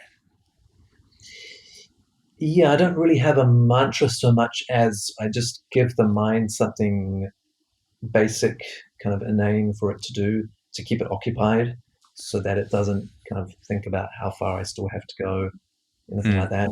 It's kind of like sticking a dummy or a pacifier in the mouth of a baby, just so to kind of get it to shut up a little bit. Oh, yeah. So what I give it is either like a really simple tune to hum, like in my mind, or I count the strokes. So I just count the arm strokes, and whatever I give it to do, like when it's counting the arm strokes, because of the narcosis and because of this kind of like sleepy state that you're in, I might count 15 strokes when actually I've done 30. Even something as basic as counting, it's hopeless. You can't do that. Wow. It's just enough in order to keep it occupied, so that you don't start to kind of activate that thinking. Yeah. So the safety divers come up to meet you around 30, 40 meters, you said. And then I saw that they basically swim up with you, but they're not touching you, I guess, unless you passed out, but they're swimming up. And then once you got to the surface, it looked like you gave an A-OK signal, but then you had to wait for a little bit and then people started cheering. So what is that gap in between the freedivers surfacing and then people are like, okay, like let's celebrate? It's called the surface protocol. It's kind of like a test to make sure that you aren't beyond your limit, that you still are lucid as you surface. So it's a pretty easy thing to do, but if your oxygen is very low, then it might become difficult. So all we have to do is remove any equipment that's on our face, like nose clip or goggles, take that off, make an OK sign, and say, I am OK or I'm OK within 15 seconds. It's a piece of cake at normal times, but when you're recovering from a dive, you're breathing at the same time, your oxygen levels are low, it does become complicated. And a lot of people fail this. It's the most common way to get a red card or a disqualified dive is by failing the surface protocol, because they do it in the wrong order, or they don't do it within 15 seconds, or they do 2 OK signs before they say I'm OK. These kind of things will all get you disqualified. Or if you pushed it even further, then you might have a samba or a blackout where you'll come to the surface And even after you've taken the first breath, your oxygen levels in your brain continue to drop because it takes a while for that fresh air in your lungs to get absorbed and pumped up to the brain. And so in that time, your brain can interpret the oxygen levels as too low, and so it turns itself off, you black out. But then a few seconds later, you come to because you have that oxygen that's being absorbed. So if that happens, your head will kind of like go back, you'll dip under the water, and that will be a disqualification as well. So yes, Watching go ahead. you in that 30 seconds after the dive to make sure that you've completed this, that you don't black out, that you're fine, and then they show the white card, which means it's a validated performance. So if you black out or mess it up, it doesn't matter that you did the dive. You have to make it those 30 seconds, do the right things, not lose consciousness. Exactly. I've had dives, even world record attempts, where the dive has been fine. I've come to the surface, but I've done the protocol and I've forgotten to take my nose clip off. And that cost me the world record with fins and constant weight. Damn. So yeah, it can be infuriating, but it's there for a purpose, and it's the same for everyone.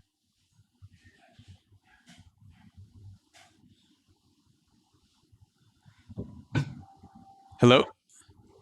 Yeah, I'm still here. Did you lose me for a sec? Oh yeah, it's back now. I guess we had a digital blackout, right, for 2 seconds. I was gonna say you were mentioning that you had your nose clip, or you forgot to take off your nose clip, and that cost you a world record. That's like if LeBron James won the dunk contest and they were like, your shoe's untied. Sorry, like you don't get it. Like it does seem a little bit ridiculous when you think about it, but I guess it's for safety. So, I mean, you can't be too careful. Yeah, and it has to be objective. It has to be something that's black and white. If it came down to the judge saying, yeah, you look pretty good after that dive, I'll give it to you, or nah, I think you were too close to your limit, then that opens up a whole can of worms. So it has to be something that they can say, okay, you tick these boxes, you're good to go, it's white. Yeah. I'm just going to take a quick bathroom break, and I'll be right back. Just be a couple minutes. Cool. I might do the same. So something that I wanted to get into is you put out a video recently on your YouTube channel about doping in freediving, which I had no idea was a thing. I grew up with hearing about steroids in baseball, and recently came across freediving within the past 3 or 4 years. So I had no idea people were using substances to enhance their freediving capability. What is or rather, what are the substances and strategies that people are using to dope in freediving, and how long has that been a thing? Yeah, I didn't know about it either until just recently, and I was kind of like oblivious, I guess, and also a little bit ignorant. Like I was under the impression that there weren't any substances that could assist in freediving, or at least it would be too dangerous to try to use these. But yeah, just in the last few years, we've realized how wrong we were. And I can tell you some of the substances that we know are being used, but I'm sure that there's others which we don't know about that are being used as well.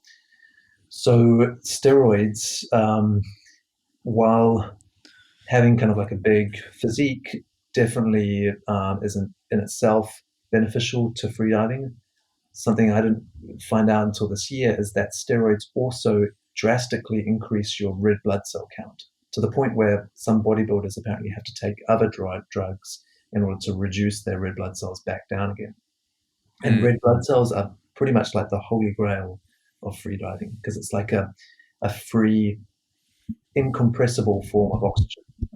If you put more air in your lungs, that's more buoyancy, so it becomes problematic in the dive because you have to put on more weight or you have to use more energy to go down. But any oxygen that's stored in your red blood cells, having more of those is like a free lunch. So that's definitely one area that we know that freedivers are doping, because we've caught a few of them now using steroids. Yeah, Uh, I was gonna say, I think Lance Armstrong was using, it was EPO and blood mm, transfusions, mhm. and And so that that's was even more difficult. and that was giving his spiking his red blood count for the Tour de France, or just like all those insane races, the Yeah, EPO. absolutely. So that's probably happening in freediving as well. But it's so difficult to detect. The only way to really detect that kind of thing is through what they call a blood passport, where they monitor your blood levels over the course of a year or more. And if there's some kind of like unexplained spike, then the only explanation for that can be this form of doping. But we just don't have the money in freediving in order to pay for those kind of tests, which are extremely expensive. Hmm. So that could well be happening. But another thing we've discovered this year is happening is that there's some classes of drugs which aren't actually on the WADA list, but seem to have a performance enhancing benefit. And the reason we know that is from some of the literature around these drugs, but also the fact that we've caught some athletes now with huge quantities of these drugs in their possession, and obviously no prescription or therapeutic use exemption for them. And so these are drugs like benzodiazepines, so just your Xanax, Valium. Um, those drugs suppress the nervous system, slow down the heart rate, and they may have other benefits as well as calcium channel blockers. We're just kind of learning about this as we go. But it seems like, yeah, there's some huge benefits to benzodiazepines. And funnily enough, you can crack any number of jokes about this. Sildenafil, Viagra, seems to have a benefit in freediving performance, or at least that was found in the possession of these athletes, including a female athlete. Okay. So, and there's some research that shows that it isn't necessarily beneficial for most sport, except if you're in a hypoxic situation, such as at altitude. Then it's been shown by the research to be beneficial. And obviously, freediving is the ultimate hypoxic sport. So that's another one that needs to be on the list. And there may be others as well. But yeah, the ones that people have been caught for so far have mostly been the steroids, and also this year masking agents, which are diuretics that are used to kind of mask other substances that have been taken previously. But I think it feels like it's only the kind of tip of the iceberg. The number of drugs and the number of athletes out there who are using them is probably far greater than we know. Yeah, the Viagra. I mean, you don't want blood being diverted below your waist during a free dive. I'm sure, like, you need Yeah. that blood to go back into your lungs, and because that's part of like the mammalian dive reflex. It goes to the center of your body. Mm. So I imagine the other effects of Viagra, just having a raging boner would cancel out the the hypoxic effects. But like the other ones that you mentioned with the possible EPO, beta blockers, Xanax, that stuff, I could totally see how that could be an advantage with being able to slow down your breathing, slow down your thoughts, like not Mm. being as freaked out. I know a lot of people take that before public speaking and things like that. So Mm. it makes sense that that would help you navigate those high pressure situations. Mm. Mm. And yeah, that ability to stay relaxed and calm in the lead up to a dive is so critical for performance. And like half of what I've done in my career has been targeted at that ability, that mental control. Freediving is physical and mental, and both require kind of complete control. And so if you just take a drug to shortcut all of that, then yeah, that's a huge performance benefit. Not to mention the kind of the physical effects of that drug as well on the metabolism, on the heart rate, and everything else.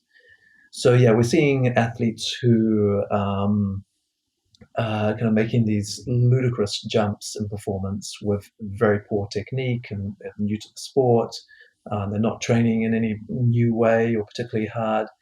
And so it was kind of clear, and there's also all kinds of kind of eyewitness testimony of them opening up rucksacks full of boxes of pharmaceuticals and ex-girlfriends talking about it when they're drunk at after parties.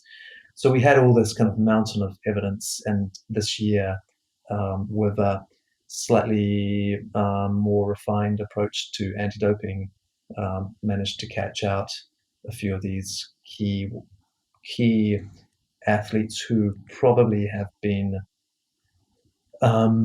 spreading the practice within the community more than anyone else. So the idea is to kind of cut the head off the what is it, the chicken, Yeah. and and take it out that way. But I fear for the sport because it's almost like a cancer where the central tumor creates these other tumors, and if those are spreading as well, then you're screwed. So I hope that we've caught it early enough in order to be able to do some damage. But knowing how insidious it is as a practice and a culture, I kind of fear for the worst. Yeah, and besides it being an unfair advantage, it seems like it would be super harmful to the diver themselves to block those signals that are telling you that's something wrong, or that's, I imagine it would be a detriment to the diver in terms of their own safety to cut off the things that their body is trying to tell them when you're at that depth, as opposed to just feeling all those signals and then just dealing with them as you practice more and more. Absolutely. Yeah, and we don't know what kind of dangers are going to be exposed by these drugs, combining them with the pressure, combining them with other drugs. And then people who hear about athletes like these taking these drugs, and they think, oh, maybe I'll try it. They don't know the dose, or maybe it's not safe for them because it's something else that they're taking. And so I feel like we're at risk of having a fatality due to these kind of substances being abused in freediving. And I hope it's not someone who's kind of doing it dumbly, following the leaders in the sport. Yeah. Well, you see this in baseball, or you used to see it more back in the day, because now things have become more strict with testing. But guys would build their body to a level that it couldn't maintain in competition. So you'd see a lot of injuries with guys that take steroids because they've just blown up their capacity for strength and power in such a small period of time that they're just blowing out joints and tendons left and right because they're not able to handle it. So if you take someone like yourself who has been building the vessel that is your machine for freediving, that's your competitive advantage is your body, and it's taken you years to build up. So you've had the pressure, you've had your body's been literally physically molded by the sea and by going down to those depths hundreds and thousands of times. If you just give someone the ability to visit those depths without being molded, like without their body having to adapt to the pressure, that also seems super dangerous. Being almost like being able to bypass the hardening period. It seems like your body would be super vulnerable to blowing something out or internally bleeding or something like that. You've hit the nail on the head, because that's exactly what's happening with these same athletes. So the same ones who have been caught doping are also having these horrendous lung squeezes where they're coming up after dives, and because their body isn't adapted for that depth and for the exertion of the dive, they are rupturing blood vessels in their trachea, bronchi, and alveoli in the lungs. And after the dive, they can't oxygenate properly. And even more, they are kind of vomiting up blood, like coughing up handfuls of blood after the dive. And for hours afterwards, their saturation levels, oxygen saturations, aren't coming back up to normal. Their lungs aren't able to do the job of replenishing the blood back up to full saturation. So those injuries are 100% happening within this group who have just kind of like pressed a button and fast tracked themselves to these performances without having the adaptation. And yeah, the risk is to them and to others who try and follow in their footsteps that one of these injuries will eventually prove to be fatal.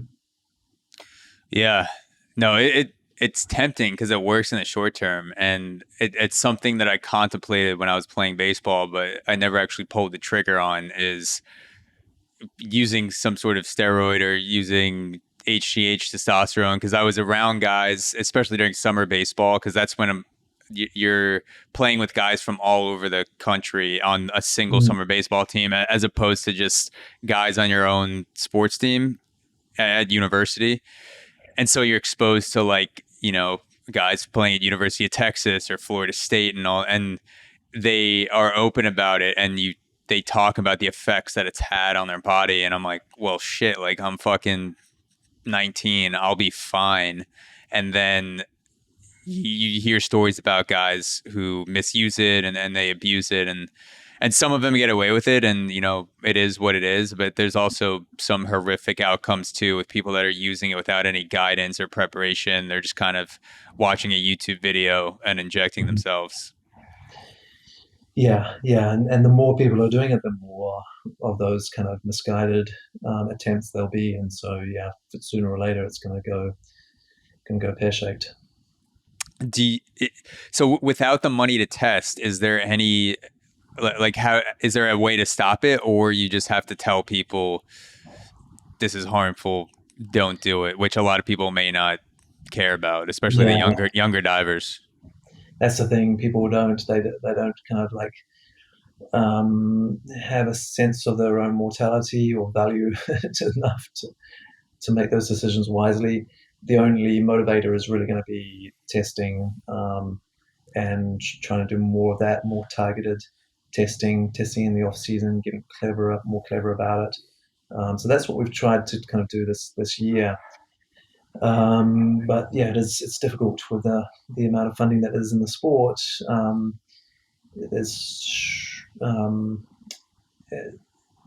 It's a difficult battle to win. Yeah, it's tough because you're dealing with a lot of young egos, and I can see myself in that position where it's like someone just offers you a pill and it makes you 20% better, and you're not necessarily thinking long term. But we also had the fear of drug tests. Even though NCAA testing is not as strict as WADA or USADA, we still had the fear of, you know, someone's going to come knocking at our door at 5 a.m. and tell us to piss in a cup. So that was at least some determinant that would keep us away. Yeah, they did a survey of young Olympic athletes, and I think a number of years ago, and they asked them if you could take something that was completely undetectable, and it would guarantee that you won the Olympic gold medal, but it would also mean that you wouldn't live past the age of 30. And these are all athletes who are kind of like 16, 18, maybe 20 years old. Would you take it? More than half, I can't remember, it was a crazy percentage, like 60, 70%. Yes, they would take it. They didn't care that they would only live another 10, 12 years. They wanted that gold medal so bad. So that's what we're up against. So who cares if they're coughing up lungfuls of blood? If they get a world record or a medal out of it, then for them it's justified. What do you think your answer would have been to that question at 23 years old if you had the opportunity to do that? Well, so in my case, I think it would have been like a hard no, but not even just because of the like, even if I wasn't going to die at the age of 30, so there was like no strings attached. I was only interested in finding out what my human body could do in these circumstances, like how deep is human aquatic potential, and taking some kind of a shortcut to that. Yeah, it really wouldn't have interested me, I don't think. Maybe I'm like viewing the past through rose-tinted glasses, but definitely now, and I'd like to think definitely back then, I wouldn't have been interested in any kind of a shortcut because it would have kind of sullied this amazing experience, which is beyond a sport. It's like this transcendental activity that gives you a taste of your own existence, of your own kind of awareness. And why would you ever want to take something as debased and ego-driven as doping into that experience? Well, for baseball, it's the $100 million contracts and the girls and the cars. But if that wasn't a possibility, I'd be like, fuck no, I'll just get a normal job. I'm not gonna risk my life and not get any payoff with it. But I mean, I respect. If I'm just looking at it as an objective outsider, I would say if someone's gonna dope in a sport where it's for pure achievement, like it's not even like you're not going to sign $100 million contract with Nike or something. You're not going to be set up for life. In a way, I respect that more at a dark level, like the dark fucked up side of my brain. I'm like, at least they're like fully into the sport and they're not just doing it for something else. But it's still unhealthy and could lead to bad outcomes. Yeah, I'm sure if there'd been a contract like that and all the girls in fast cars riding on the back of it, that I would have had a more difficult decision to make. So yeah, I'm kind of assisted in the fact that there's nothing to gain out of it other than your own kind of personal sense of achievement. Yeah. So you wrote one of the most fascinating blog posts that I've read, which is 127. And you put this out in June of this year, I believe it was. Mm-hmm. Can you tell the story of what happened that day and leading up the build up behind 127 and what occurred? Sure. Yeah, I better get my charger for my MacBook because down to 5% battery. Okay. Yeah. Take your time. Okay, good to go. So the story of the 127 meter dive was in 2020 during COVID times. I was locked down on the island and kind of given free rein to just concentrate on my training with no end goal, no competition coming up, which is the best kind of scenario for improving performance. And the world record at the time was 125 meters in free immersion. Now, this is a discipline where you pull yourself on the rope, so you can go deeper because you have this rigid point of contact. So I had to go to 126, but in training, I was trying to like extend past that in order to get like a buffer. And I'd done 126 meters a few days prior, and it had been one of the most beautiful, clean, easy dives of my career. Like, it was really an amazing experience, and there was definitely a good margin on that dive. Could have gone deeper. So I took a few days off, as I always do, to recover, and then set the rope 1 meter deeper to 127. So worst case scenario here, if it was a bad day and I screwed things up, then maybe I would come to the surface and black out just below the surface. But on this dive, something happened. Well, I blacked out at 43 meters from the surface. It could not have been oxygen, because there's no way that my oxygen could have run out at that point in the dive when I'm still only 2/3 of the way back to the surface. So we suspect that it was an anomaly caused by the high partial pressure of another gas like carbon dioxide. We still don't really know. But on that day, I had two people, one safety diver and someone else on the surface, but of course no one at depth. And the safety system we use is that we are hooked onto the rope with a running carabiner, so you're kind of clipped on. If anything happens below the depth of the safety diver, then they can release the counterballast, which is this heavy weight on the other side of the platform, and that pulls the whole rope that you're diving on up. The plate at the bottom catches you and pulls you to the surface. It's just a kind of a last ditch thing, and you really don't want to be like thinking about that scenario, because it means you'd be under the water for a very long time.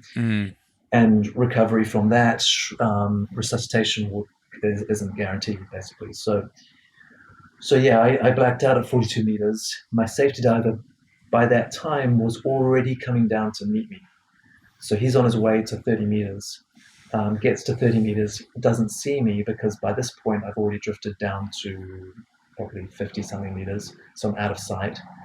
He knows that I'm always on time with my dives. So he's timed his dive to meet me at that depth. I'm not there. He comes back to the surface as quickly as he can, releases the counterballast, and starts helping to pull the rope up.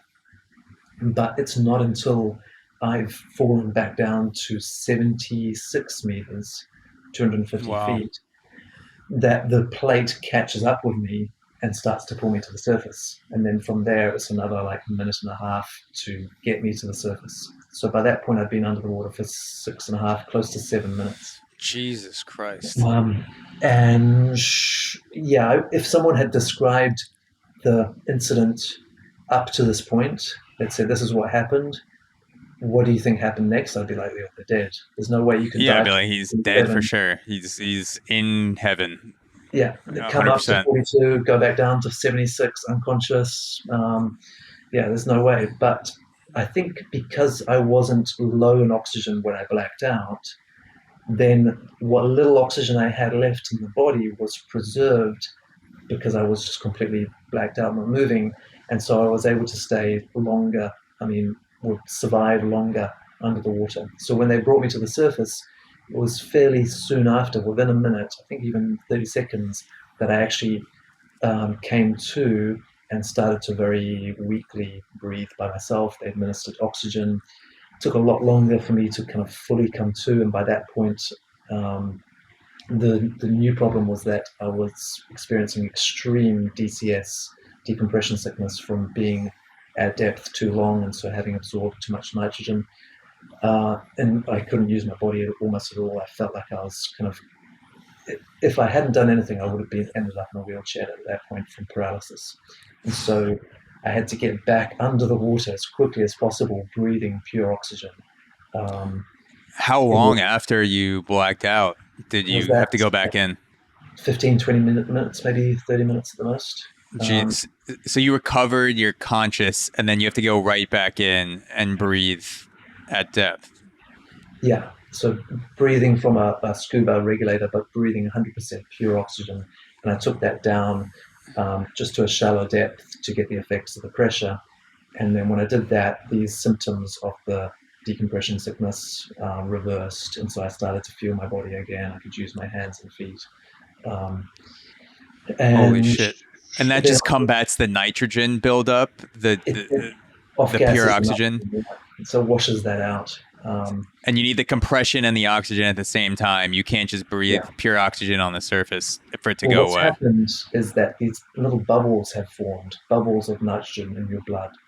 So if you open a can of Coke too fast, then the bubbles form in the can and then come to the surface, right?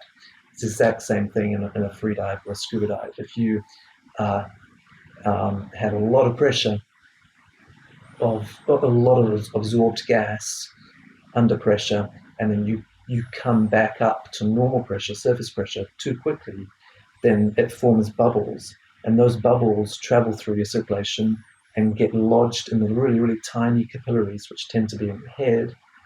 And so now it's blocked that capillary. Anything downstream of that in the brain starts to die because it's not getting blood. So you get basically like little, what's the word? Like mini strokes or something like that? Yeah. And so that was happening. An embolism basically is the word for it. And when you go back underwater with the pressure, that compresses these little bubbles, and so now they fit through the tiny capillaries, and they pass through and get reabsorbed into the blood and then off-gassed as you're breathing.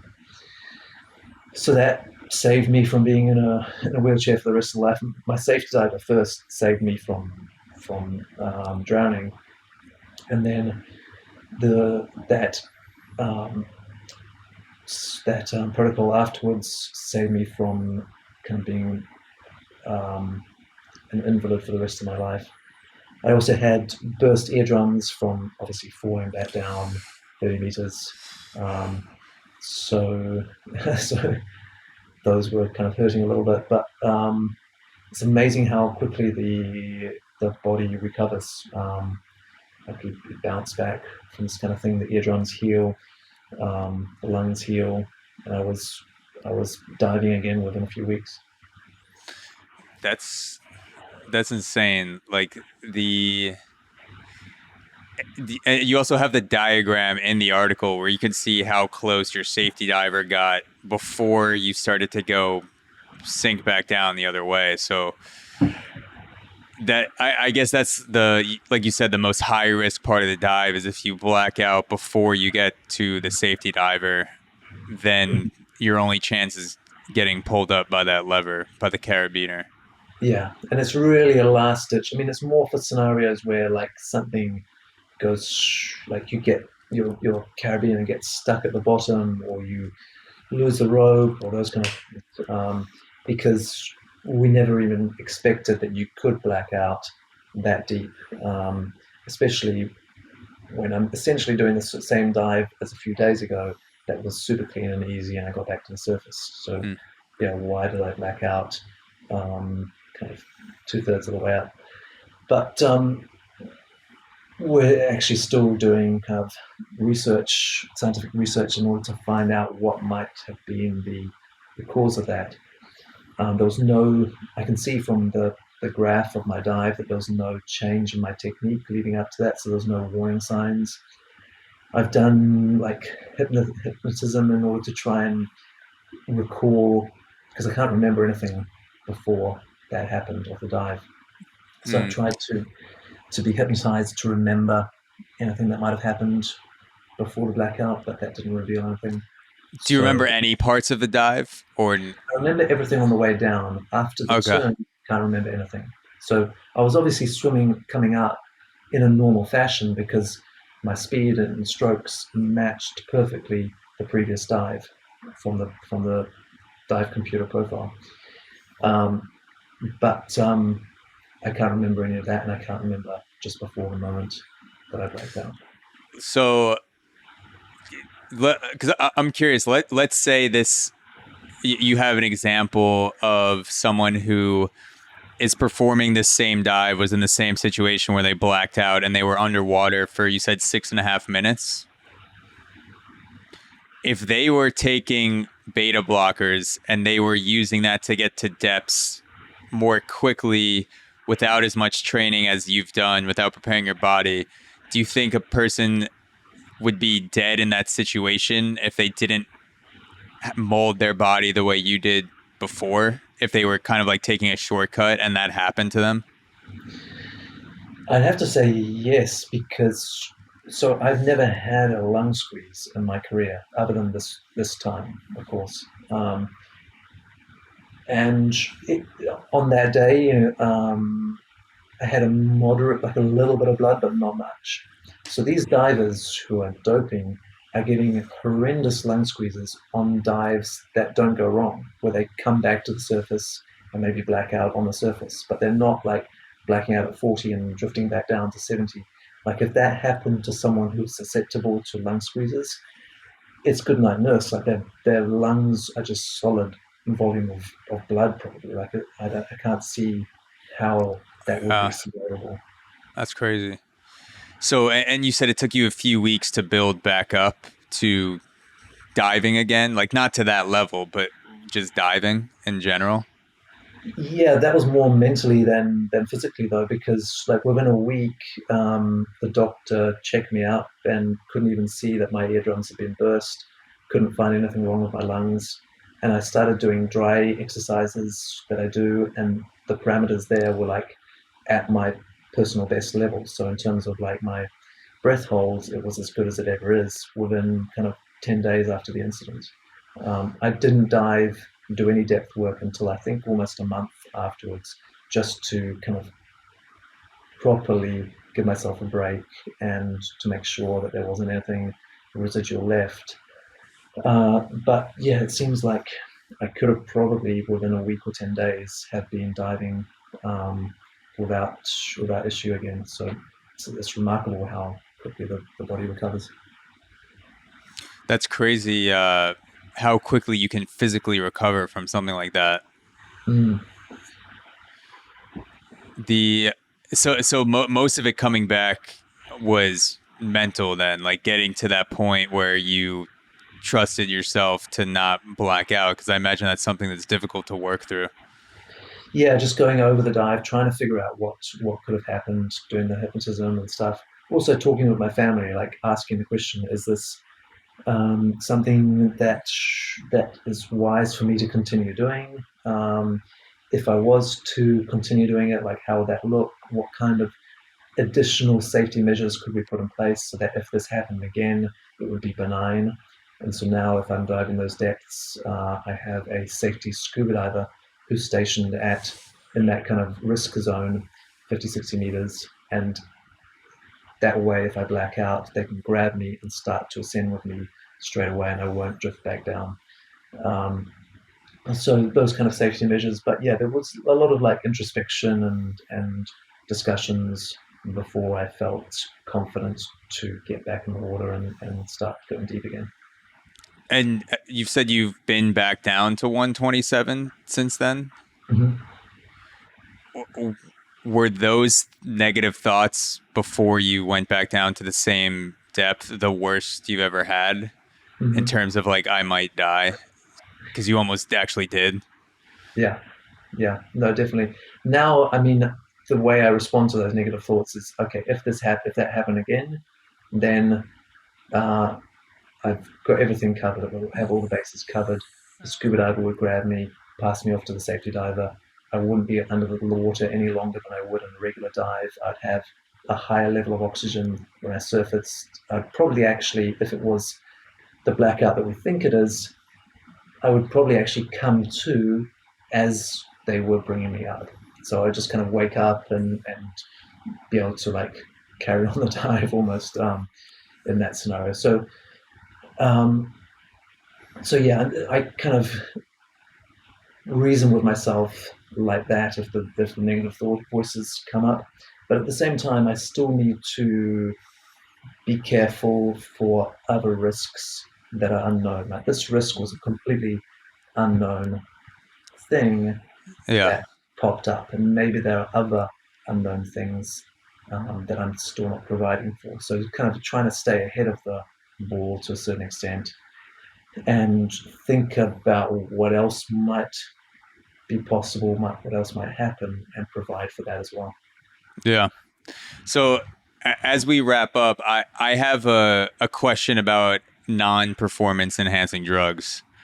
So this is a twofold question. So I went skydiving a couple years ago, and the guy that it was tandem. So the guy that I was tied to, he told me while we were in the parachute floating down, so we're not in the actual free fall anymore.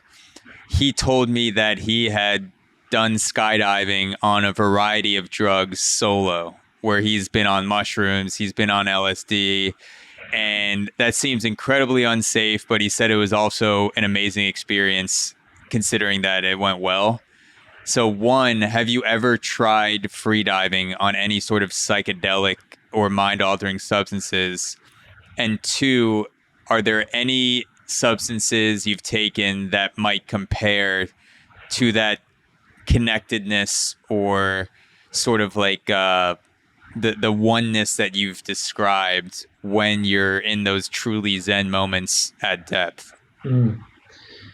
Yeah, good question. So to respond to the first part, no, I've never taken anything freediving, because when I started freediving, like just before I start, when I was living in London, and I heard about it as a sport, I was like, got to give that a go. Okay, plan this trip to the Caribbean. As you do when you're 22 years old living in London, you take drugs every weekend, and I'd kind of gotten into a point where, as Alan Watts says, like when the telephone rings, once you get the message, hang up the call, kind of thing. And I got in that message from drugs, and I've kind of found myself at 4 a.m. at some house party in northern London with this kind of heaving mass of people around me with their shirts off, like various different contorted, drugged faces, of which mine was definitely one as well. Yeah. And just looked around me and think, what am I doing? Like, what is this? And so I knew that kind of phase of my life was coming to an end. And my mother, who's a yoga instructor and an art teacher, she had met one of the emissaries of the Dalai Lama, who had given her these pills that are made by the Dalai Lama himself. They're called compassion pills. They're just a herbal pill that he like blesses, I guess. So it's just a placebo, but it's got his blessing. And she had 3 of these. She gave one each to myself and my brother. And I'd had this for like a year or so, like waiting for the right moment. And so I decided, okay, I'm going to take this journey to the Caribbean, try freediving. I'm going to stop everything, all the drugs. And I took this compassion pill as kind of like a symbolic moment as I was stepping out the door to go to the airport in London, kind of concluding the end of that phase of my life. And yeah, since then, I haven't taken any drugs other than alcohol occasionally, none of the other drugs at all.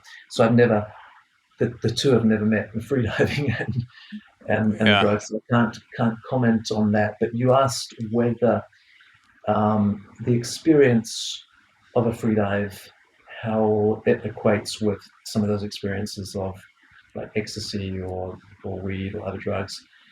And that was something that when I was in those kind of years at college of experimenting, I started to kind of get this idea that these experiences were just so kind of incredible and amazing, but it felt like a cheat. Like I was getting the kind of experience of winning an Olympic medal or something, or being as kind of epically fulfilled and euphoric as you could possibly be without having done anything at all, just being kind of like in my flat in Auckland in New Zealand. And I told myself like I wanted to experience that, but through something that had brought me to that experience, something that I'd kind of earned myself, like to earn the experience, basically. And then, yeah, finally, several years later, after starting freediving, I started to get moments where I had parallel levels of like equal kind of experiences, but just because of beautiful freedives or just because of achieving something that I was proud of, like a new personal best or a world record. Mm. Uh, and so I kind of was able to realize that, to be able to like hang up the phone and go in search of that same sensation, but through natural means, through like the journey of life itself. So I'd encourage anyone else, like there's nothing wrong with experimenting with drugs, like finding out what you're capable of feeling. But once you get that message, if you find yourself kind of stuck in a rut of just like repeating it, then try and look for a different way, perhaps. That's my Yeah. only advice. I'm just thinking, what if you took that compassion pill and it just turned out to be Molly, and then you find out the Dalai Lama has just been popping Molly his entire life? That's what enlightenment is. Yeah. Um, but yeah, no, that makes sense. What is what's something that you've learned about yourself or you've learned about life that is meaningful that you wouldn't have learned or you couldn't have learned had you never got into freediving? Yeah, everything that's meaningful that I know. I mean, the sea can teach you so much if you are listening and you're asking the right questions. And maybe you can expand that to say just like nature, like being out in the mountains or floating down a river or at sea or in a forest. The answers to most of our kind of worries and concerns are hidden there in full view, I guess. But definitely one of the key things that it's exposed me to or taught me is this, what we talked about before, is this idea that at the end of the day, you are not your body, you're not your thoughts, you're not your memories, you're not what other people think of you, you're not your experiences, you're nothing other than just this speck of consciousness that's experiencing all of that, that's receiving all of that material, data, Mm. information. Um, and when you realize that, it's empowering because it means that you're kind of immutable and untouchable in that kind of state of just being pure awareness. Um, but it also leads to the most incredible kind of out of body experiences or euphoric experiences in freediving. Well, William, thank you so much. This has truly been a blast. I looked down an hour in, and I see it's over 2 hours and 20 minutes. So this absolutely flew by, which is always a good sign. So thank you again. Where can people follow you? Where can they keep up with your work? I saw you also posted recently about a course dropping October 12th, which this will be out probably a couple weeks after that. So I don't know if you wanted to talk about that a little bit too, but just where can people keep up with you? Sure, yeah. That course is for like freediving training for people who are looking to do some of their training online. Obviously, you still need to do the actual practical exercises with training partners, instructors, but some of the theory and training exercises you can learn online. And I also have the mental immune system, which we talked about before, which is just mentalimmunesystem.com. My Instagram handle, I think, is Will Trubridge. On Facebook and Twitter, of course, williamtrubridge.com. Those are the main ones. Awesome. Well, thank you so much, William. Thanks, Zach. It's been a pleasure. Cheers.